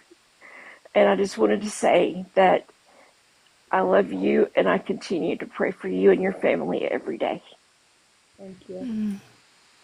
May I say something, please? Okay. So, Angelita is going through the 5 steps of grief. And she's just come out of the 5 steps: denial, anger, bargaining, depression, acceptance. And I've watched her go through the depression stage of sadness and hopelessness, crying to the point of, and I'm not trying to be disgusting, but vomiting. This woman has not been able to get out of bed. She has just been sobbing, and she's just come into the stage of anger, and I don't think she's blaming Ken. It's just this is the part of the grief where she finally got to speak to somebody that was there, and maybe she's saying it in an angrily way, but she was only asking him a question. She is not blaming him. I don't see that in Angela. No.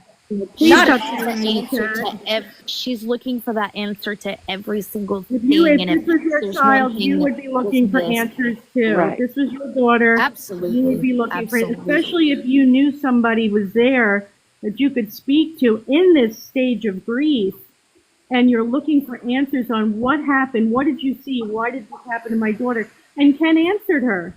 Ken told her what he saw, what his wife saw. So please don't make this into a bigger drama, okay? We've had enough of that. Right. And in the comments, can I just please ask you guys to also be respectful to Ken.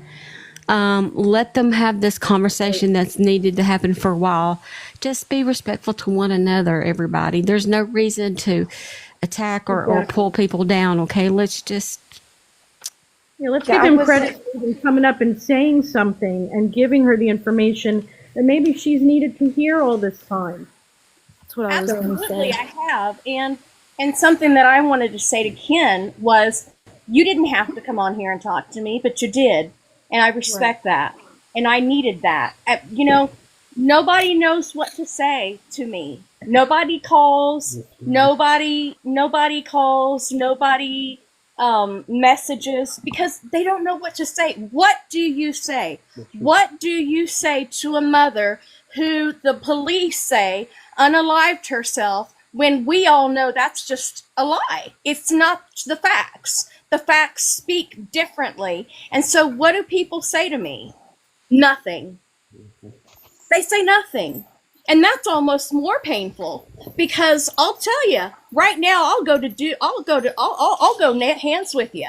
You know what I mean? Because I'm in that place. I haven't been in that place, but I'm getting to that place where I'm becoming not angry, but righteous anger is coming up in me, because I'm here for Mica.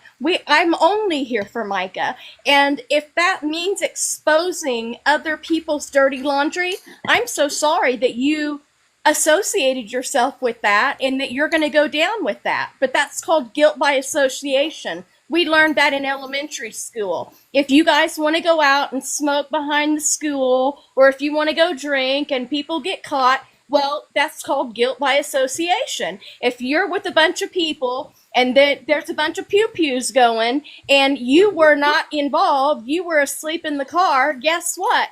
You're going to pay the consequences of whatever happened when the pew-pews were going off, because you were drunk in the car, guilt by association, right? Guilty by association. So that's where I'm coming from. There's a lot of pastors in Myrtle Beach. There's a lot of quote unquote church folks guilty by association, because you choose to stand up and defend someone that isn't worthy of that.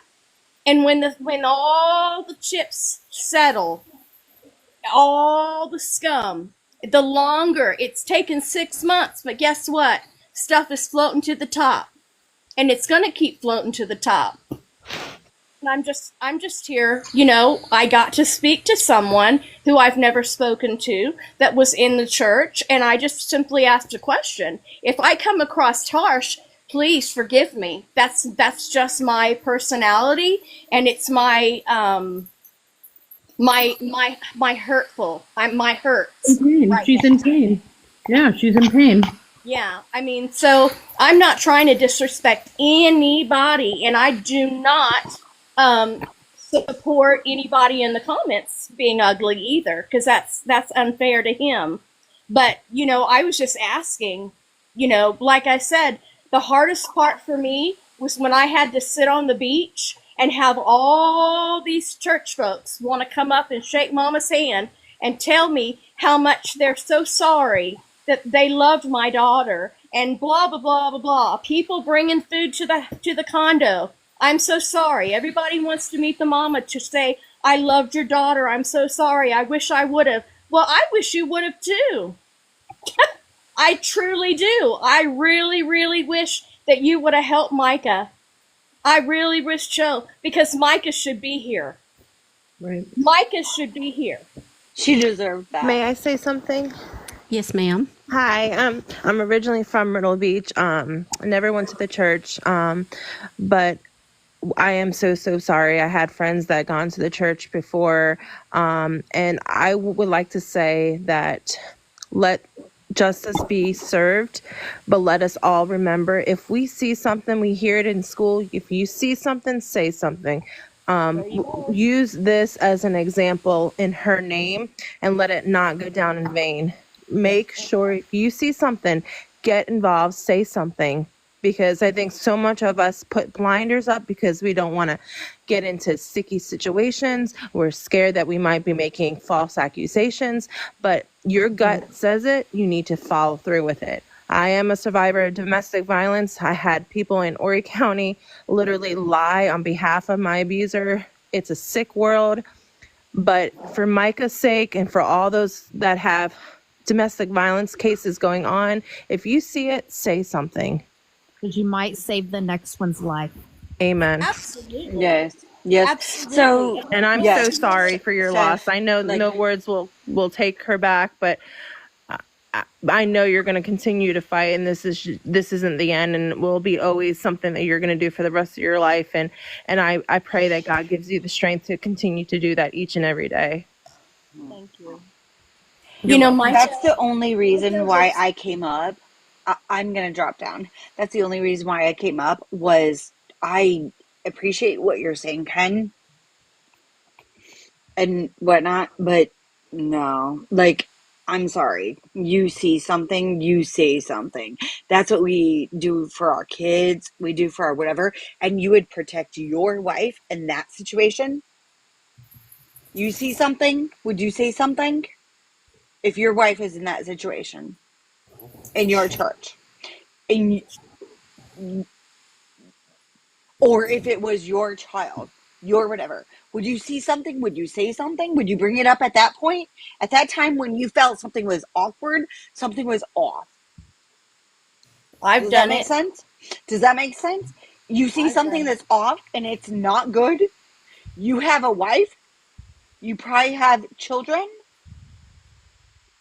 Would you see something? Would you say something? You do it at the first inkling.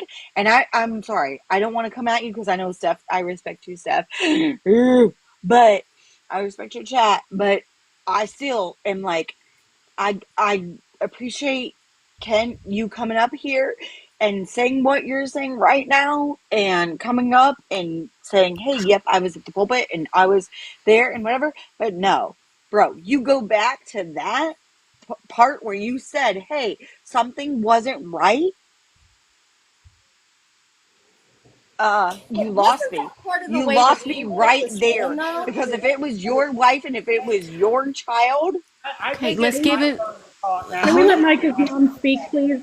Yes, let's remember that tonight is about loving on Micah's mom, Angelita, and I'm honored for her to be here. So please, let's stay calm. Stay calm. Meditate.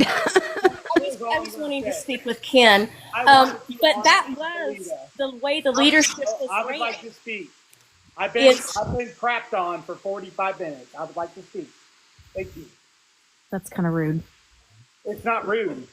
Literally. It is. People are pretty much just saying you was in the church for the amount of time that you was. You being his right-hand man, there's no way humanly possible you did not see nothing. That's, I think, what is making everybody so upset is you're sitting there saying, no, no, no, no, no. And people are saying there is no humanly possible way nothing had been seen.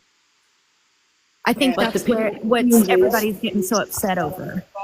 Kim, but also keep in mind that the people that are saying, and I do not want to come off wrong on this, Angelita, you know I love you, you know I believe you, and you know I believe Mica. But I am capable of seeing things from both sides. And I also was a victim of abuse, and I know how much of an angel everybody still thinks my ex is, despite him being in prison for attacking me. You have to be able to keep in mind that they are experts at hiding things. Right, that's right. They had a whole church full. They are actors. But They my had a thing whole church on full. it, my thing So- is on it, like her mom said though, he threw the drink in her daughter's face in front of all those people. What she's getting, I think, wanting to know is how is it he's going to do that publicly or pull her from somebody on a beach publicly and down her and just rip her soul from her body. There's no way Ken didn't see nothing. We don't know what Ken saw. We have to stop saying that. We do not know what Ken Exactly. saw. Exactly. Okay? That's what she's trying to say. All of a sudden. Right. Honestly, people can say I'm rude. Literally, you guys are just conjecturing, projecting. I think on what you the I issue saw. is, And the truth is, you don't know what I saw. I literally told Angelita what I knew. And when we were like, oh, something's not right, people were like, well, what did you say? Why did you speak up? Well, I spoke up on April the 29th. And then we went on interviews with WPD. We were on national media interviews, Court TV, Nancy Grace, News Nation. Anything else? Like, what do you Why? want? Why did you want all those? Everybody, we need national attention to this. There is no greater attention than that. No, Ken, honey, I think what we're trying to come across is like, did you ever personally see him do anything to her? I already explained what I personally saw him do to her. And that was a one-time incident, and I thought it was weird. And it brought up things that it made us eventually just sing behavior. But I'm telling everybody, and I said this, him and his little group, about 4 or 5 people, were masters of masquerading and hiding everything, even from people on the platform, people in the church. Like, they're literally. Now, were you there? Were you there when he was showing naked pictures of Mica to the guys in the church? Were you one of those people that he was doing that with? Do you know anything about that? No. I'm sorry, I didn't hear you. I said no. Okay. Because that happened. And I mean, if you know about it, please speak up, even if you didn't see it. But if you know that happened, please say something, because it got to the point that my son was going to that church. My son was the drummer. And I had a daughter on the praise team, and then I had a daughter in the congregation, and he stayed because he got caught up drinking the Kool-Aid that everybody else was drinking, right? And then it started coming out, and then things started coming out, and then things started coming out. And then whenever the naked pictures were going around of that, JP was actually so proud that he was walking around the church showing the different guys naked pictures of Mica. That's when my son said, I can't do this no more. I can't. I cannot keep covering. I cannot keep looking the other way. I'm not surprised, and I want to clarify something, because I'm seeing in the comments, and other people have said on panel that I was his right-hand man. I don't know what people think that means, but I've never made that claim. All I said was he wanted me to be his worship leader. Well, when you're a worship leader and a pastor, you usually are right-hand man. You hang out together. But I'm just saying, but people are like, again, you don't know what that means. I didn't use that term. So people are saying right-hand man, like, that's pointed at me, and I know that was, and that's fine. But like she just said, with you being the leader, I mean, aren't y'all together and y'all talking all those things? And he was like, yeah. And then she's like, well, isn't that pretty much it? And then you're like, yeah. So then why are you acting like just the term of saying right-hand man is wrong? I don't know. I've been in domestic violence myself. I'm on pain management for it because I have a curve in my back now because of it, from being thrown into a dresser and having a safe thrown on top of me. Like, I get it, but I'm not trying to attack you by any way, straight, color, form, nothing, Ken. I'm just saying. Ken, you said he asked you to take over for Mica, which you said prior to that was his right-hand man. So if you're saying you were asked to be take over for Mica, would that not make you the right-hand man? Yes or no? Does it matter? It doesn't matter. Okay, let's end. Let's. Does it matter? Yes, it does, because you said that. Yeah, You did say it. You did say it. It does make a difference. It makes a huge difference. Why? She can mute me. You're moderated and muted me. It's fine. But I can still hear you. So yeah, well, she said she muted me in the comments, but not here while we're speaking. But you did say that you were taking over for her, and so that does make you, and she was the right-hand man, and so that does make you the right-hand man. That means I know stuff about worship leading stuff. That's all that means. Like, you don't get to interpret what that means in your head without knowing that. You're just making it that you want it to mean, and it has nothing to do with that. You don't get to decide how I dealt with the information. And Ken, I'm going to, this has nothing to do with you, sir. I just want to get the focus back on the raid and what we were talking about tonight before I have to go for the night. So I appreciate you coming up on the panel and speaking and being honest and open with everyone. That's much appreciated. But I'm going to let you down so that we can continue to talk about the raid. I wanted to show a few more pictures and get the night wrapped up. We have all had a long day. It's been an exhaustive day, but we are all on this panel, I'm sure, glad to see the FBI do this raid. So that's what I want to get back to, okay? Sounds good. Sounds good. All right, I'm going to let him down. Do you mind if I say Lay it something? on. Yes. All right. Woo! Listen, you guys know that I have a panel where I allow people to talk, and I just try to keep people calm, even though sometimes I ain't been calm myself. Y'all know I grew up the holler. Okay, I will snap in a second, but I'm just trying to give everybody a chance to speak. Let me see who else has been requesting to come up here. Oh, there's Juju Bean. So we'll let Juju Bean up here. So I wanted to get back to the raid today because there are so many photos that I want to get through. It's kind of like, I feel like I want to print these out and put them in my album. And when people come to my house, it's like my family might see. It's grown up Did so anybody see? big. Did anybody see John Paul Miller today come home? Mm. Anybody catch? Did anybody catch JP coming home? Yes, he came home about 6:45, 7 o'clock tonight. Oh wow, ma'am! Was I his just want wife to say, with him? I just wanted to say one thing real quick to the mother here. I'm sure your life has been flipped upside down with all this attention. I can only imagine what you're going through, and I'm sorry. I'm praying for you. The only thing I can say about Mr. Miller is he's reaping what he's sowing. Amen. You know, I see him on this TikTok. He gets on here like a 12-year-old. The stories he's making up about Mica, the way she's acted, that is so what a 12-year-old would do. Yeah. He's a grown man trying to lead people to Christ. And I cannot believe he has a congregation. And I can only imagine what Sunday's going to bring for him this weekend after all this has happened. Yes. If people do go to his church, that's going to be wow.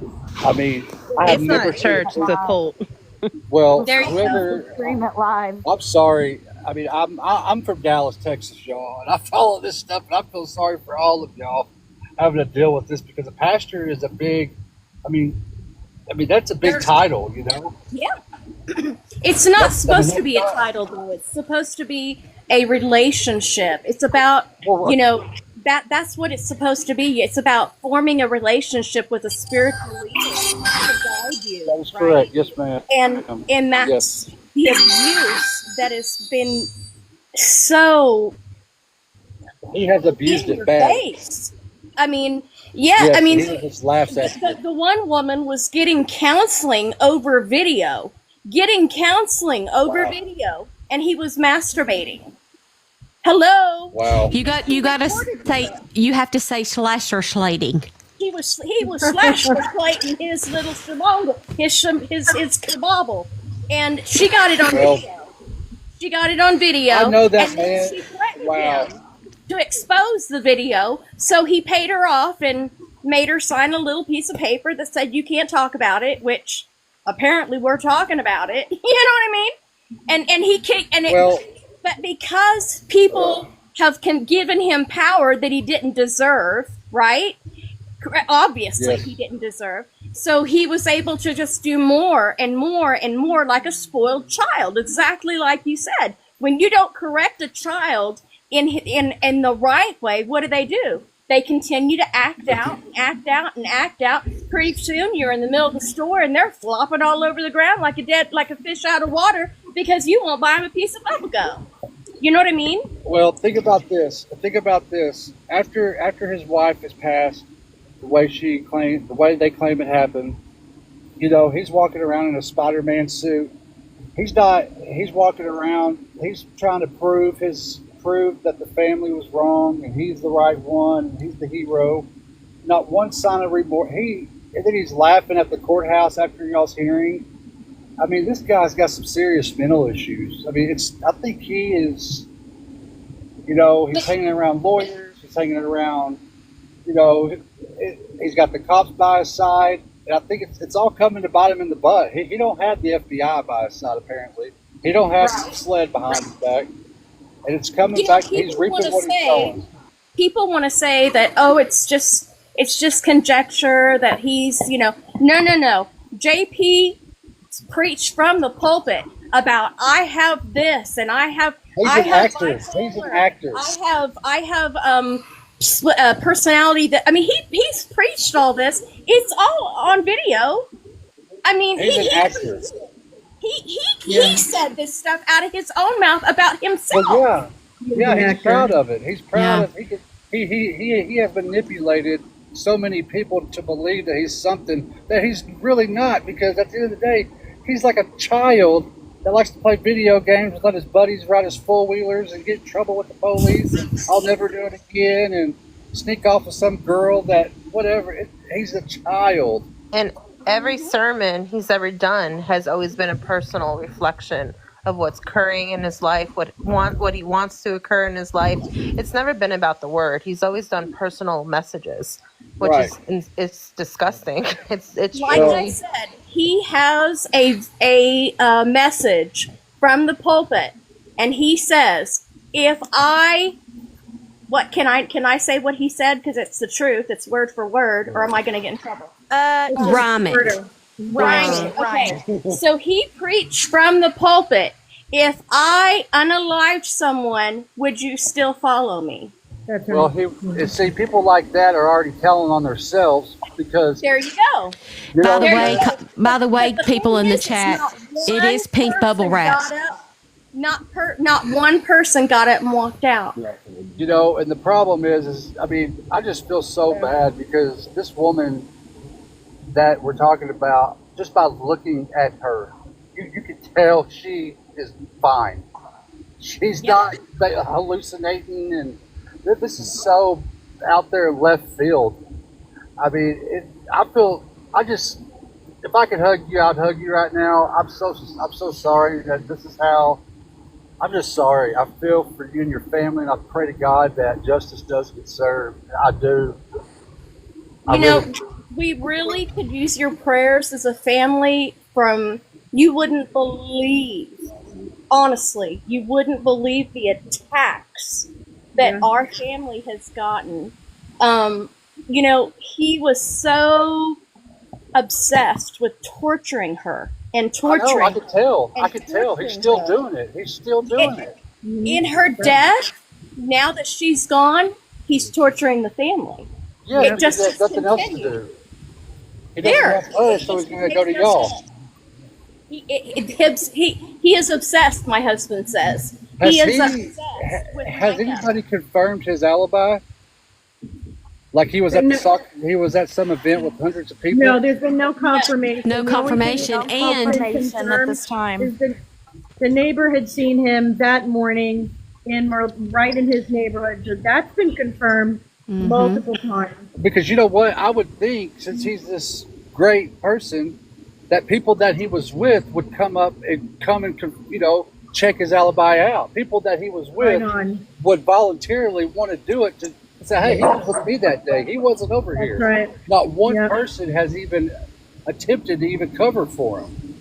6 months, not one. Right Seriously, on. I mean, he said it on the news. I was with several people with him. Some girl, whoever he loved was with him, and not even the person that he was with said, yeah, we were at this so-and-so, this, not one person out of those hundreds of people that love and care for Mr. Miller, not one person. Yeah. Well, I would think that Allie, the mother of the children, would have spoken up and said, heck yes. You know what I mean? But not even Allie has said anything. No. You know how she spoke up? She spoke up with an affidavit saying, I don't want him looking to get a modification for his being able to see the kids. As you guys see real quick, in Steph's picture and in mine, Steph has one computer tower. If you look in mine is a desktop computer. There was 2 computers taken that we can confirm. So as you see, mine is the desktop. I went over, by the way, Kim, I'm in my email and I do not see an email from you. I checked my spam and everything. Hold on. Yeah, anyway, so Allison had done an affidavit about a month later, and it was saying that because Mica was gone, she was like a safe haven for the kids to come and visit, they were remodifying visitation. So that just gives you an indication of how Allie felt, and if she did not confirm him being in Charleston that day at the game. Hi, Nevaeh. Did you have a question? I actually did, and it's like honest to God, and no disrespect any way, shape, or form. I was watching the live earlier with the whole raid and everything going on, and I had an important question because I was just curious. Did they ever test Micah's hands for gunpowder or anything? No, they did not. Okay, that for me as an investigator, I would have looked at that. That would have been my first thing I would have looked at. I actually called the department earlier, the hotline number, and asked if they did that. And if not, then there would be a wrongful investigation lawsuit that you can file against the department for not doing that. Yes, we have a lot of questions. We have a lot of questions. When the family was called into the Robeson County Sheriff's Department, they gave us all these cute little flash drives and made this little PowerPoint presentation. And the ME, both MEs were there. And we were asking questions like that. What about the bruising on Mica? And they said, what bruises? And we were like, are you freaking kidding me? What do you mean, what bruises? We asked about them. Why did they not do a gunshot residue? And they said because she was... I apologize. There's a train going by.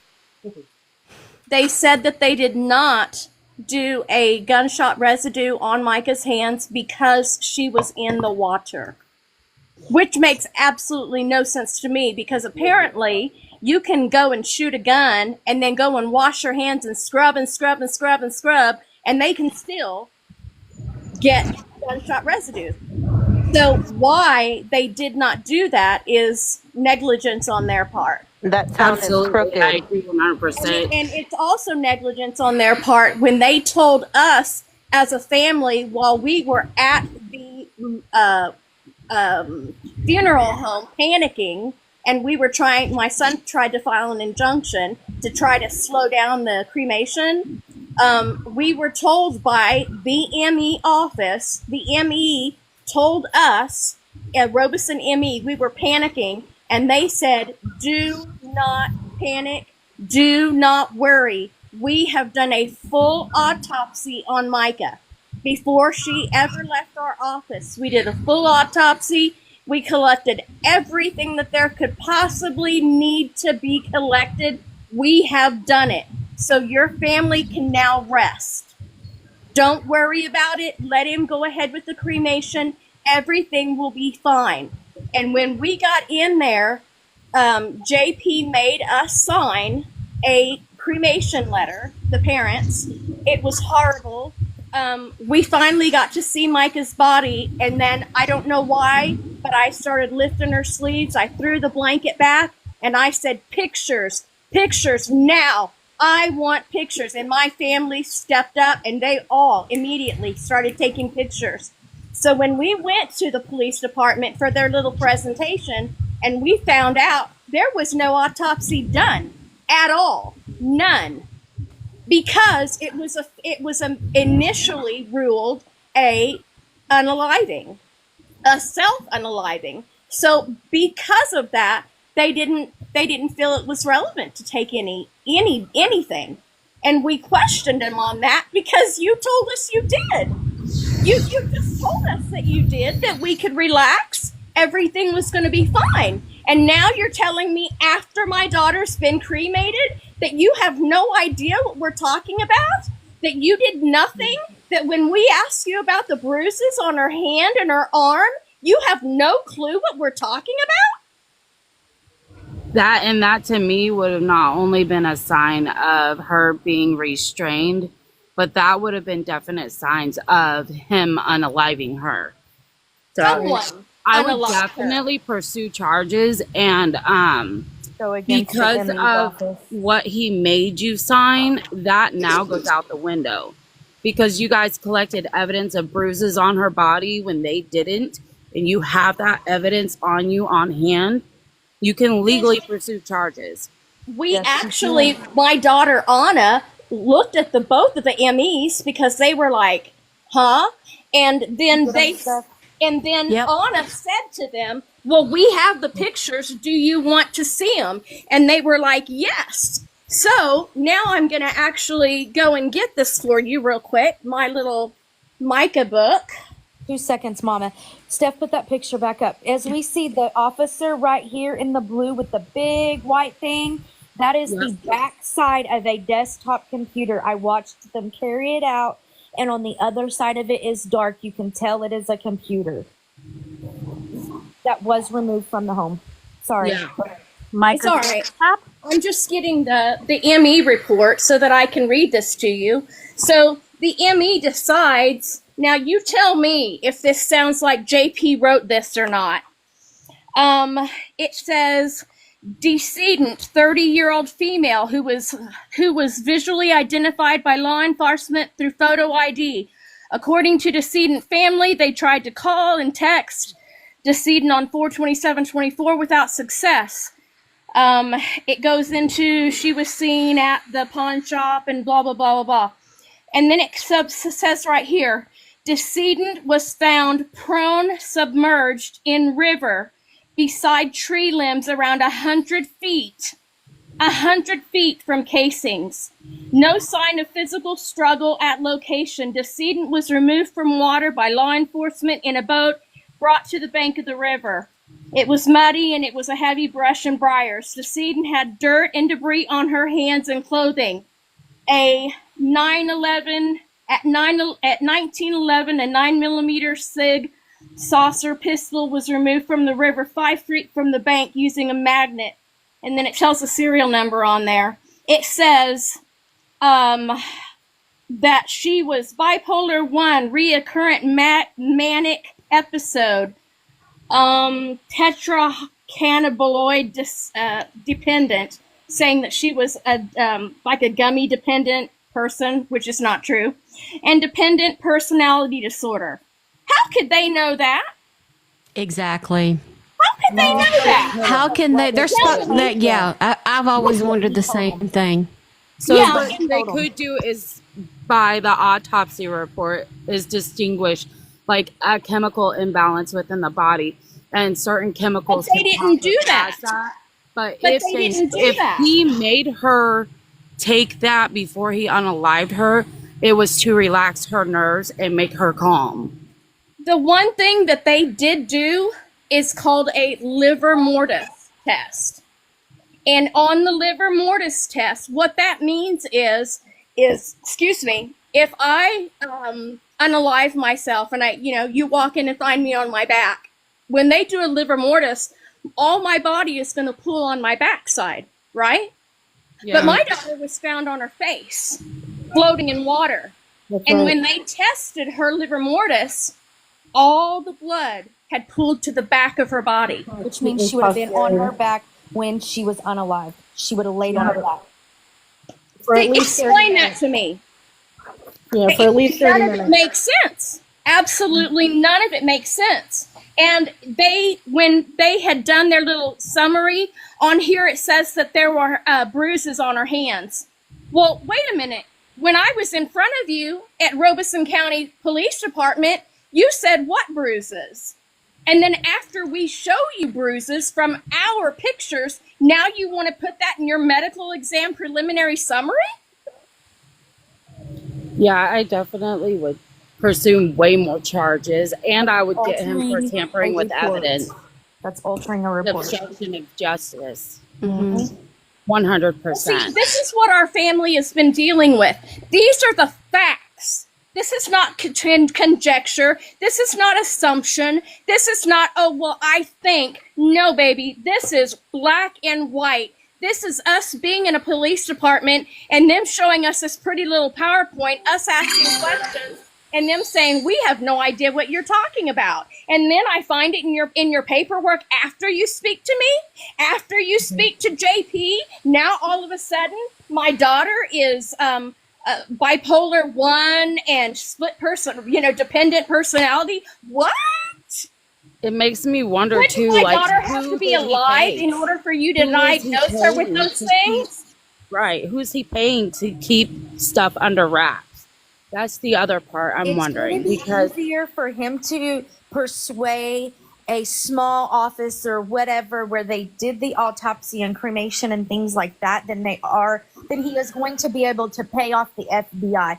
That's why everything is coming out in the open, is because all these small things that's been covered up time and time again, like his other wives that has been unalived mysteriously. You know, Yeah, that's weird.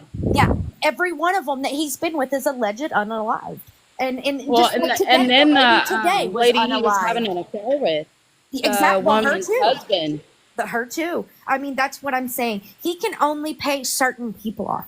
He can't pay the FBI off. It's No, gonna the cost a lot. FBI is not paid off, and the FBI, I'm sorry, I'm just answering the chat. No, And the he FBI is not. does know these things already. They Yes. had been told a long time ago. They didn't even need to be told. They probably knew it before we did. You have to remember that he also announced less than 12 hours later the manner of death before the medical examiner even came to that conclusion. So that right there tips you off that there was some sort of corruption going on between J.P. Miller and Robeson County or the medical examiner. That is a fact. And if he For didn't sure. do it, he had somebody else do it. Yes. Can I ask a quick question? Yes. Just really quick. I've been hearing this question a lot lately, and I was hoping you guys can help me clarify it. People have been asking if it is true that they were back out at the state park recently. There was authorities there about a week ago, and they were, I don't know exactly who the authorities were. They're very hush-hush. And they said that they were looking for a weapon. Okay, thank you. And also, Court TV will be going live with this in just a little bit, just in case you guys don't know. Yes. Can I Thank ask you. another That was the important thing that I was going to say. question? Sure, I'll With drop that down. Thank done, you. And then the other thing I was going to say is Court TV will be going live. I'm sorry. And then I do know that the fisherman has also changed his story 2 or 3 times. So guys, when you are listening to him and what he has to say, take it with a grain of salt, because 5 times. the fisherman. Oh, Kimberly, I could do a whole show on that, girl. Listen, girl, you and me right here, we're on it. Like, if it ain't me finding it for Steph, it's you, dude. Yeah. Oh my God, I have a whole show on that. Sorry, We got it. 5 times so Yeah. far.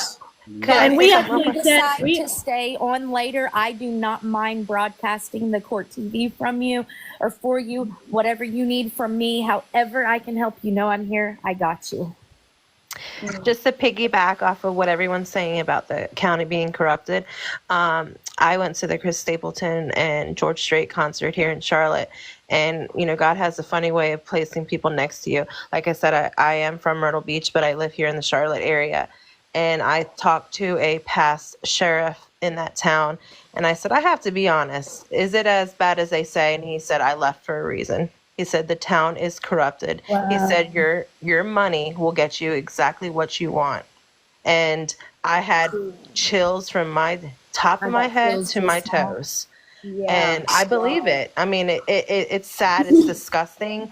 But money talks, and I hate it. And I really pray that, you know, from South Carolina to North Carolina, that justice is served. I personally, you know, my ex was a firefighter in Horry County, and Horry County Police Department hid the police report. It took them 3 months to get picked up. 3 months because they hid the police report. So it happens. It's disgusting.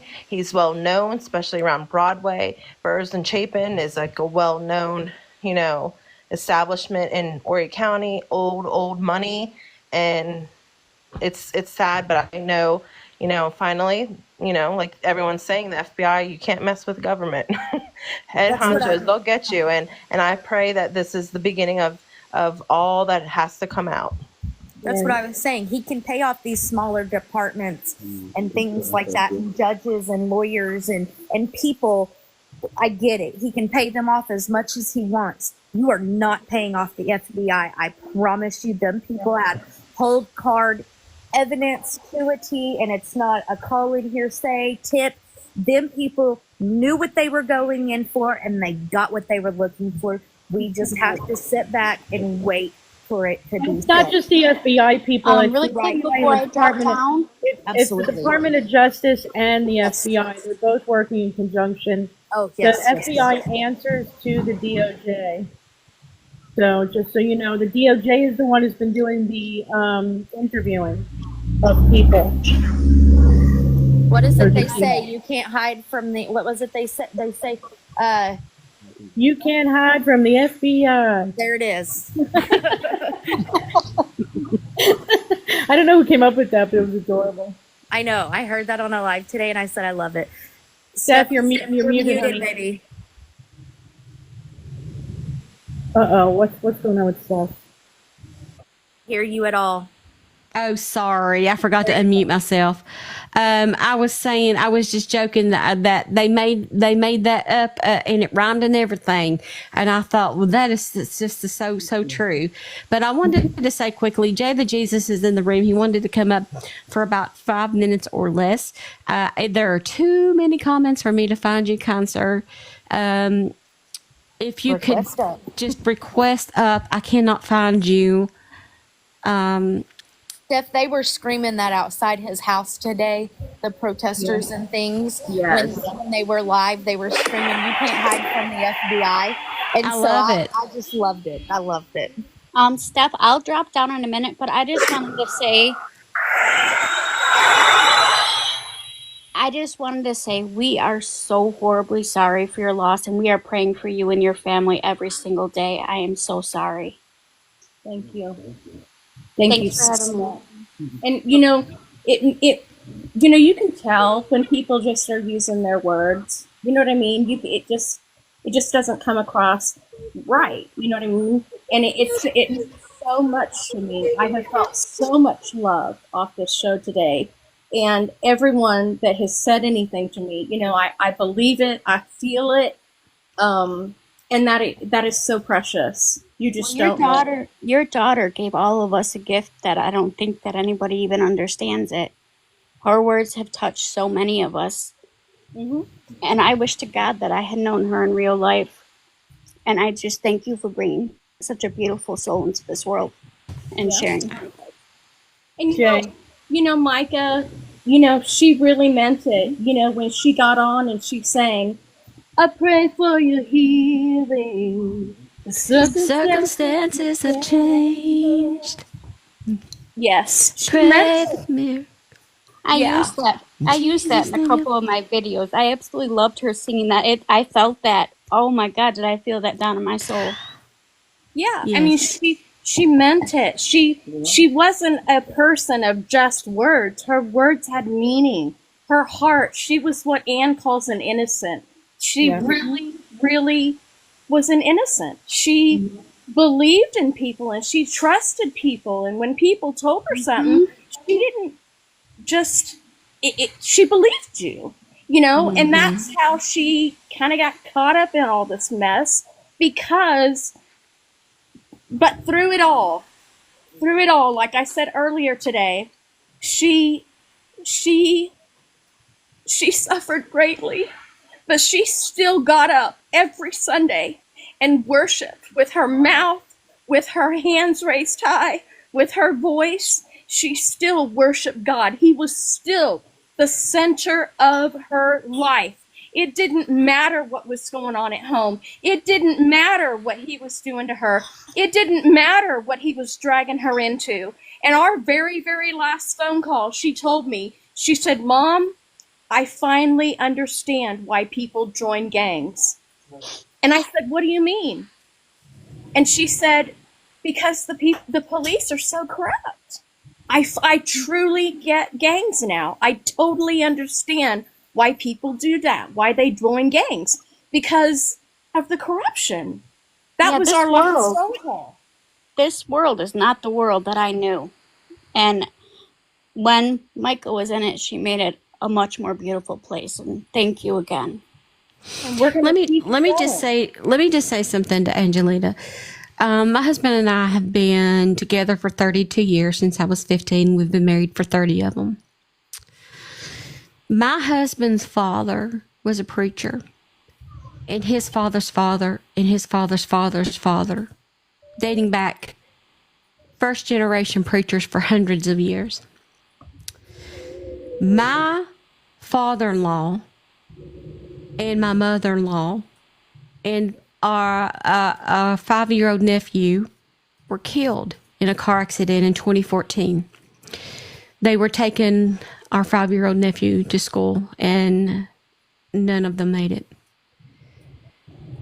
So when I say, the first part is when I say that I know grief, boy, do I know grief. My husband has lost 3 siblings as well, and we are not yet 50.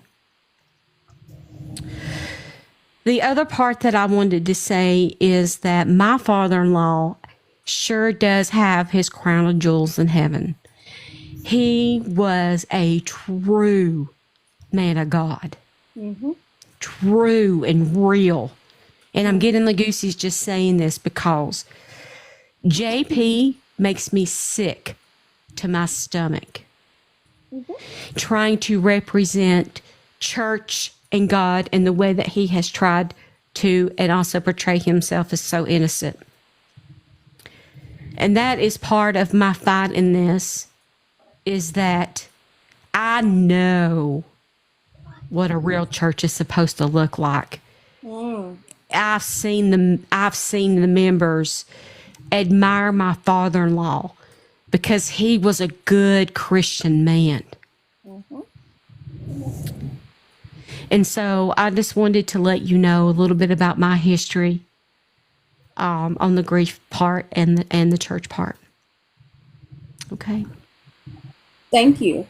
And I guess, as women, we have this almost like a sixth sense in us, and it's there for a reason, so that we can gauge people, we can read people, we know, oh, keep your baby safe. Don't let your baby go there. We know, oh, tell your kids something ain't right with that friend. You know what I'm saying? And these are things that a good mother will fine tune those little things that are there, and we protect. That's how we protect, right? So I wasn't trying to protect Mica from someone that was a good person. I wasn't trying to protect my daughter from one of the good old boys. It didn't go down like that. It wasn't that Mica was having a horrible time at home and that she just had to get away from the abuse of a horrible mother and blah, blah, blah, blah, blah. No, I'm so tired of that dialogue. Mica was very impressionable, and she was very, gosh, I don't even know how to explain. She was just so innocent, and he took that and he tweaked it and he manipulated it and he did so many things, and she changed in a lot of ways that weren't positive, but she came out of it, praise God, and she started to see the light. And they say it takes seven attempts to leave an abusive relationship. And does anybody know what attempt this was for Mica? 7. This was her 7th attempt. And the podcast that she was listening to in her little ears whenever she is on video, she was listening to a podcast that my sister had sent her, who was in a narcissistic marriage and going through a divorce as well. So Mica was trying to learn. She was trying to learn how to make her way through this. Where you've heard you can't see the forest for the trees. She was trying to navigate through that, and every time she would get just a little bit ahead, bam, she's in the nut house. Bam, she's in the nut house. And it's like, oh my gosh, but even the people there at the hospital were saying, why is she here? She's not crazy. Why is this woman here? You tell us. Mm-hmm. And so we as a family are trying to balance and make sense of chaos. That's very hard. Like right now, I feel like I'm just going to get sick. Like Ann said, I don't know a lot. I am very, very sheltered by the people that love me. And Ann is one of them. And she will tell me, sister, don't watch this. Sister, don't get on YouTube for a while. sister, don't do this, don't do that, because she loves me and she knows that when I do hear certain things. Her and I were on a call one time and she said, oh my gosh, and she read off to me what was happening, and I just started violently throwing up. And she was like, holy crap, I got to be careful. And so she knows me, she prays with me, she knows me, and so I'm so grateful for all the prayers, because they are working. They are working. And I am believing God that when the benefit happens on the 16th, it's going to be so precious. And it's our family's way of honoring Mica, because we're a family of musicians. And so that's what the whole benefit is about. It's about getting who Mica was out there. You know, and it breaks our heart that we can't support the orphanage that she had started this fund for, because JP went in and corrupted it and twisted it and made it into it's about money, you know. And we know for a fact his dad, when his dad was doing all this, his dad has a way of I want to sponsor an orphanage in India, a boys' home. You know why? Because he was going over there having sex with the little boys. So we can't do that. We got to be careful where we send our money. And we are not going to let Mica's dreams die. We want to do that. And my heart is to start a Mica's house. That's what I want to see. I want to see a domestic violence called Mica's house, where these women can run and get help that Mica couldn't get. You just answered my question right there. You just answered my question. Has anybody seen the interview that Court TV posted this afternoon? No. That got the families, it got Mica's family's attorney on there and all of that? No. Nobody has seen that. Steph, if you would like, I've got it up. I do not mind coming and showing. Sure. I'll drop down to free up some room. Thank you all so much. Thank you, Michelle. Do the same. Thank you very much. Thank you, Sydney. I'll turn this around. I'm just so grateful for you, Steph, and creating this platform. And, you know, this was my first time to ever do anything like this. And I'm just honored that it was with you. And that means a lot to me. It means a lot.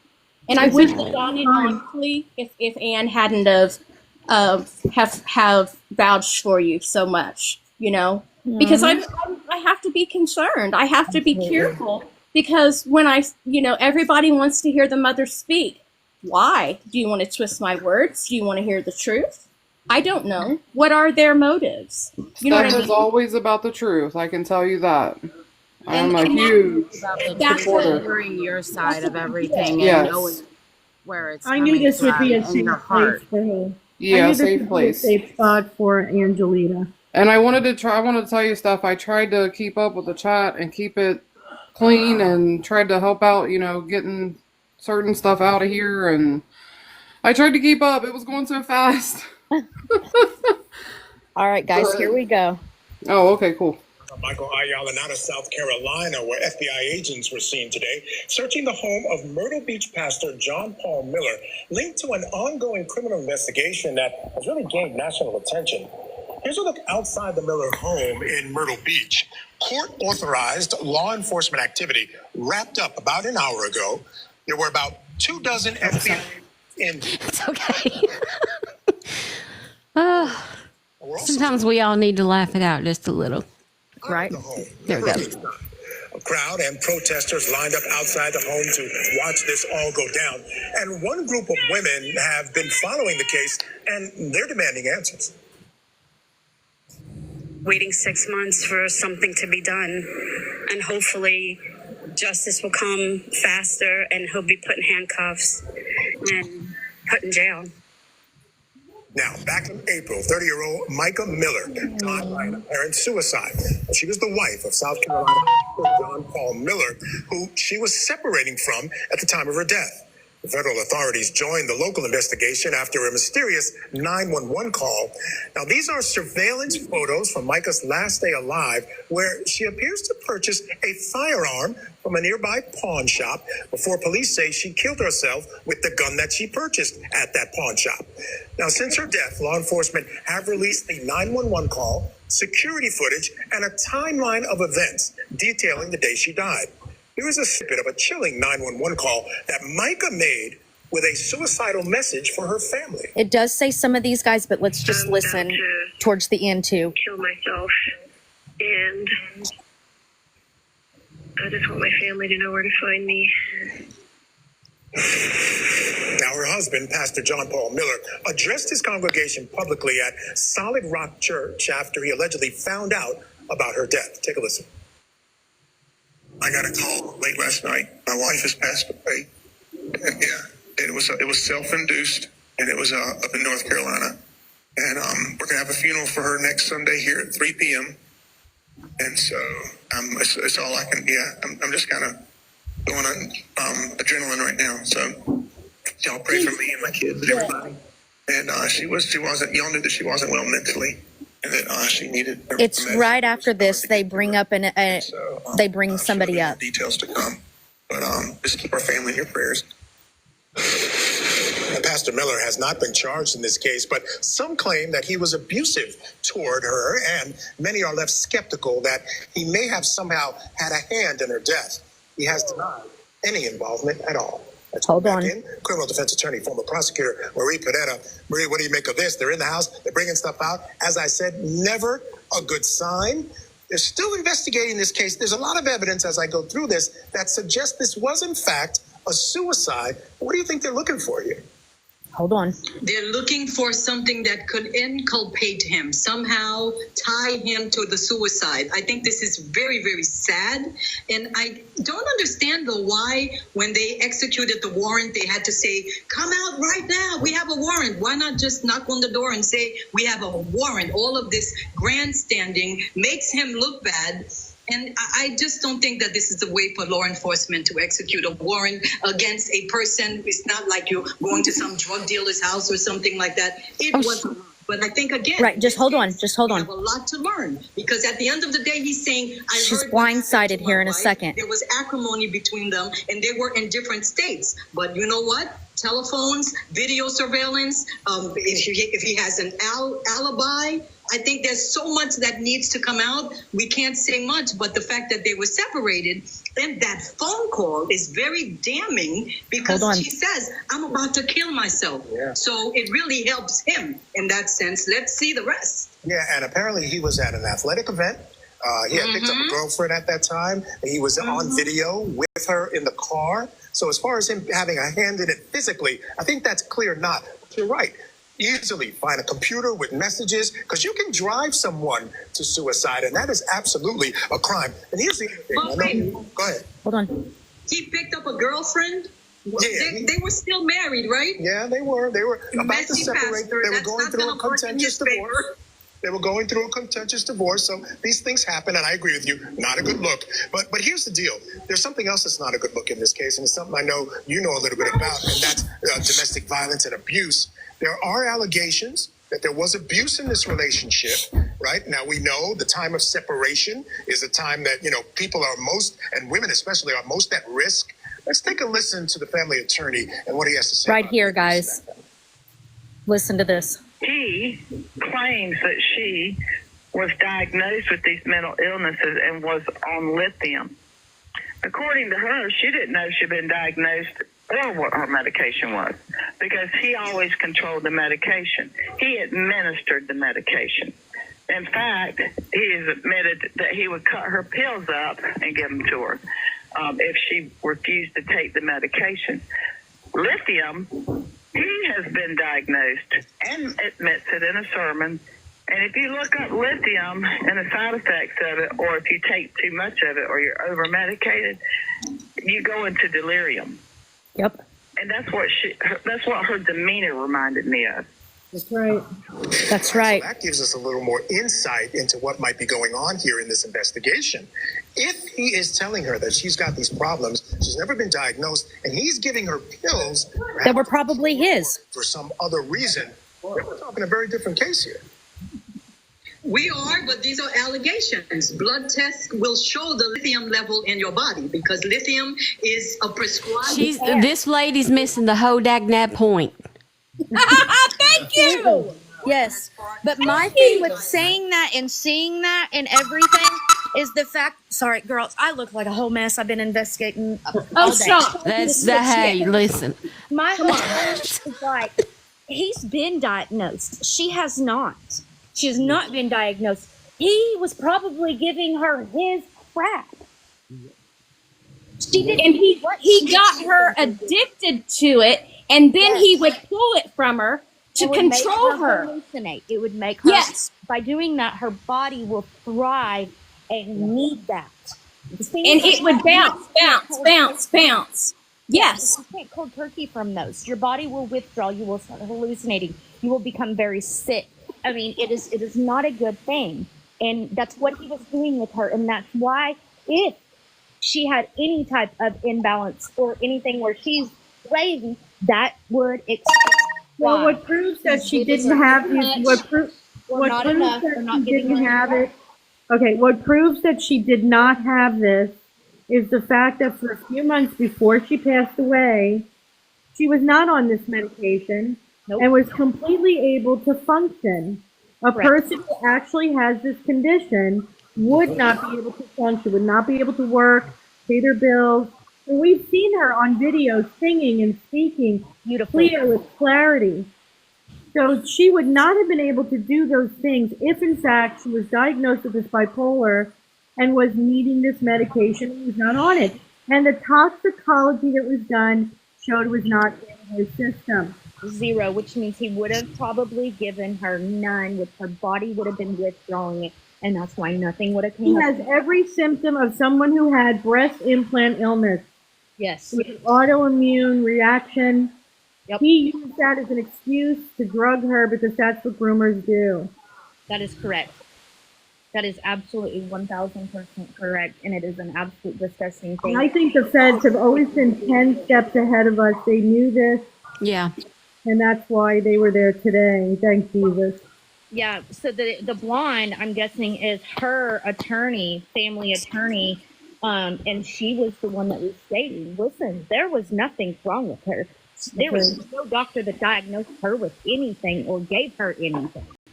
But here we are on the other end.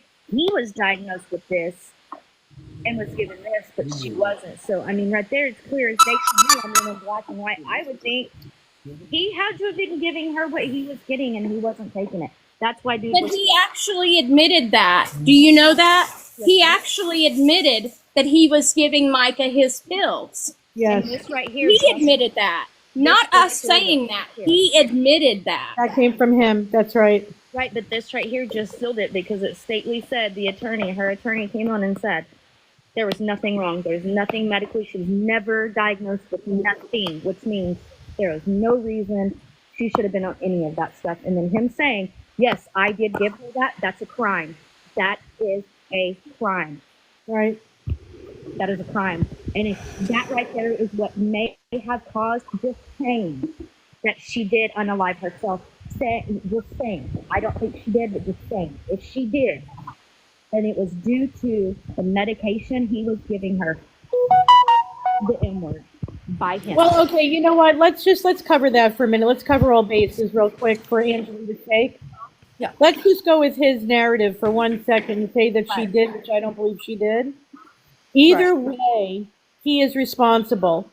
Because if in fact she truly was, and I did this, I just put the video back up, I re-aired it. It's called J.P. Miller has painted himself into a corner. Because if in fact she truly was this sick, he abused a sick person and drove her to do this to herself. And that is a crime. But also giving her medication that she did not need that Right, caused her to do that. That is the same exact thing. You know what I mean? Well, yeah, right. But she wasn't on it.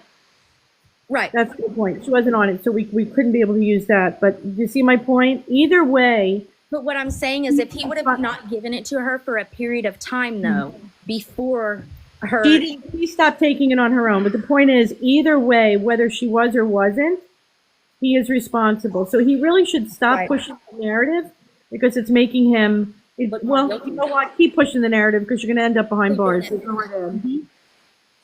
He's done it to himself. This is not words that were made up. These words came out of his mouth. And her medical records, may I add, because one of the medical records showed the doctors saying that they should stop sharing meds. It actually said that. That's insane. Who does that? Well, insane people. Hello. Hello. Is this thing on? Well, folks, it's time for Stephanie's bedtime. Listen, we are going live tomorrow night. It is 10 p.m. Eastern Standard Time. This is Steph's Case Files After Dark show. You may have it right now. I don't see it. I have to scroll through it. Yes. Just above right here where you see the little things and you can scroll on this and that and the other, you will see a blue banner that says Podcast on Live. And if you click that banner, when you scroll down, you will see me and a few other creators. And this is because TikTok is pushing my Steph Case Files After Dark show from now until the end of the year. So there's an event on the front page that you can register for. Last Saturday show, we had over 600 registered people that had registered. And basically, you just go to the event page and you click it, and it just sends you a reminder. That's all it does. About 10 minutes before I go live to say, hey, don't forget her. She's going live. And so if y'all want to go to the page and click register, that's for your benefit. But it also gives me joy to see how many people are interested in watching my After Show Dark every Saturday night between 10 p.m. Eastern Standard Time and midnight. And given the events of today, I'll probably be live on the Sunday. We don't know. I'm ready to throw down when y'all are. Does anybody know anybody where we can get it live broadcasted? I'm just kidding. No. Yes. No. Who's next? Because I'm probably going in there while I wait for my nighttime meds to kick in. And then I'm going to be. I was thinking, when am I going to take my night meds? So, yeah. I ain't even took mine yet. Listen, I'm supposed to take meds 4 times a day because my back from DV. And I have been so sucked in. I've taken them once today. Yeah. Thank you for giving a platform to Angelita. This is the first time. Oh. And I really do appreciate from my heart that you did this for her. Yes. Thank you. Oh my gosh. Thank you. Anytime. You to join and actually have a voice to ask those questions, because I felt like they were very important. So I really appreciate that. Any time. It's my honor that you would even consider coming in here to let me help share your voice, Angelita. I cannot imagine. I know, and I just talked about the grief, but it's not the same as it losing a child. It's not. And that's the part that because I have 2 children. I have a 26-year-old and a 22-year-old. She just turned 22. And to be without just one of them you are so brave to find the strength to come use your voice. That's a powerful gift. You know, the thing is that I just want to make sure everyone knows, if I come across angry, it's because I am. Because my daughter died. My daughter didn't die of natural causes. My daughter didn't die in an accident. My daughter was unalived. She was taken from us. That was a choice taken out of her hands. That was a choice taken from her. That was, and that's a whole new level of grief. That's a whole new level. And my husband and I belong to a support group called While We're Waiting, and Parents of Murdered Children. That's the name of the group. And it's a national organization, and so we're looking for support because, like I said, it's not like she just was in a car wreck or was really depressed and took her own life, or it's nothing. There's a lot. You know what I mean? It's deeper than that, and like I said earlier in the podcast, if you can explain to me how my daughter supposedly took her own life and then crawled under 2 trees, explain that to me. Physics, explain that. It just doesn't make sense. If that kayaker had not bumped the tree while he was turning around in the slough, it was because he bumped that tree that her foot bobbed up. Explain that to me. Yeah. Nobody can explain that to me. So it's more than that, and that's why I'm so grateful. I'm so grateful for you giving me an opportunity to express that and to try to get people to understand. I'm not just an angry Mexican, German woman that's just mad at the world. I'm not. I'm not. I'm a pissed off mama bear. I want to know what happened to my daughter, and I'm tired of the false narratives being pushed. And I'm tired of whenever anyone speaks up to defend my daughter being told, "Oh, you're just this," or "You just don't want to believe the truth." What is your truth? Because my truth is black and white. I got paperwork to prove my truth. So you and your conjectures, and you're not even knowing my daughter want to say all these horrible things. It's heartbreaking. It literally is a whole new level of pain that I wouldn't wish on anybody. Right. It's a whole new level of pain and emotions and cuts and bruises and just everything that you're feeling. The jabs. I mean, the fact that he actually renamed his church Living Waters when my daughter was killed and put in water. Come on, unalived, and put her body was put in water. That mind blown. Yeah. How could somebody do that? That is a jab at the family. Period. You can't convince me otherwise. Mm-hmm. And people not putting that together just blows my mind. So I'm grateful. Again, I'm so grateful for you just putting up with me and letting me speak my heart. My husband is sitting here rubbing my feet going, "Thank you so much. Thank you so much. Thank you so much." I mean, we're both just so grateful because this is the first time I've ever done this. Ever. And I didn't realize that I needed to do this. I needed a platform, which I would have never gone and looked for, but you created this and you gave me a safe space to vent and to ask questions and to say, "This is my problem. This is why I have questions. If anybody out there has the answer, please speak." So I'm not out here trying to blame people. I'm not out here. I'm asking real questions. I wasn't attacking Ken. I was asking real questions. If you were there for 2 years, tell me what took you so long to see? Mm-hmm. This was a real question. It wasn't a blame. It wasn't a jab or an attack. It was how. Because I want to ask other church members the same question that I asked him. It's not that I'm blaming. I'm a desperate mother trying to understand how that was going on for so long.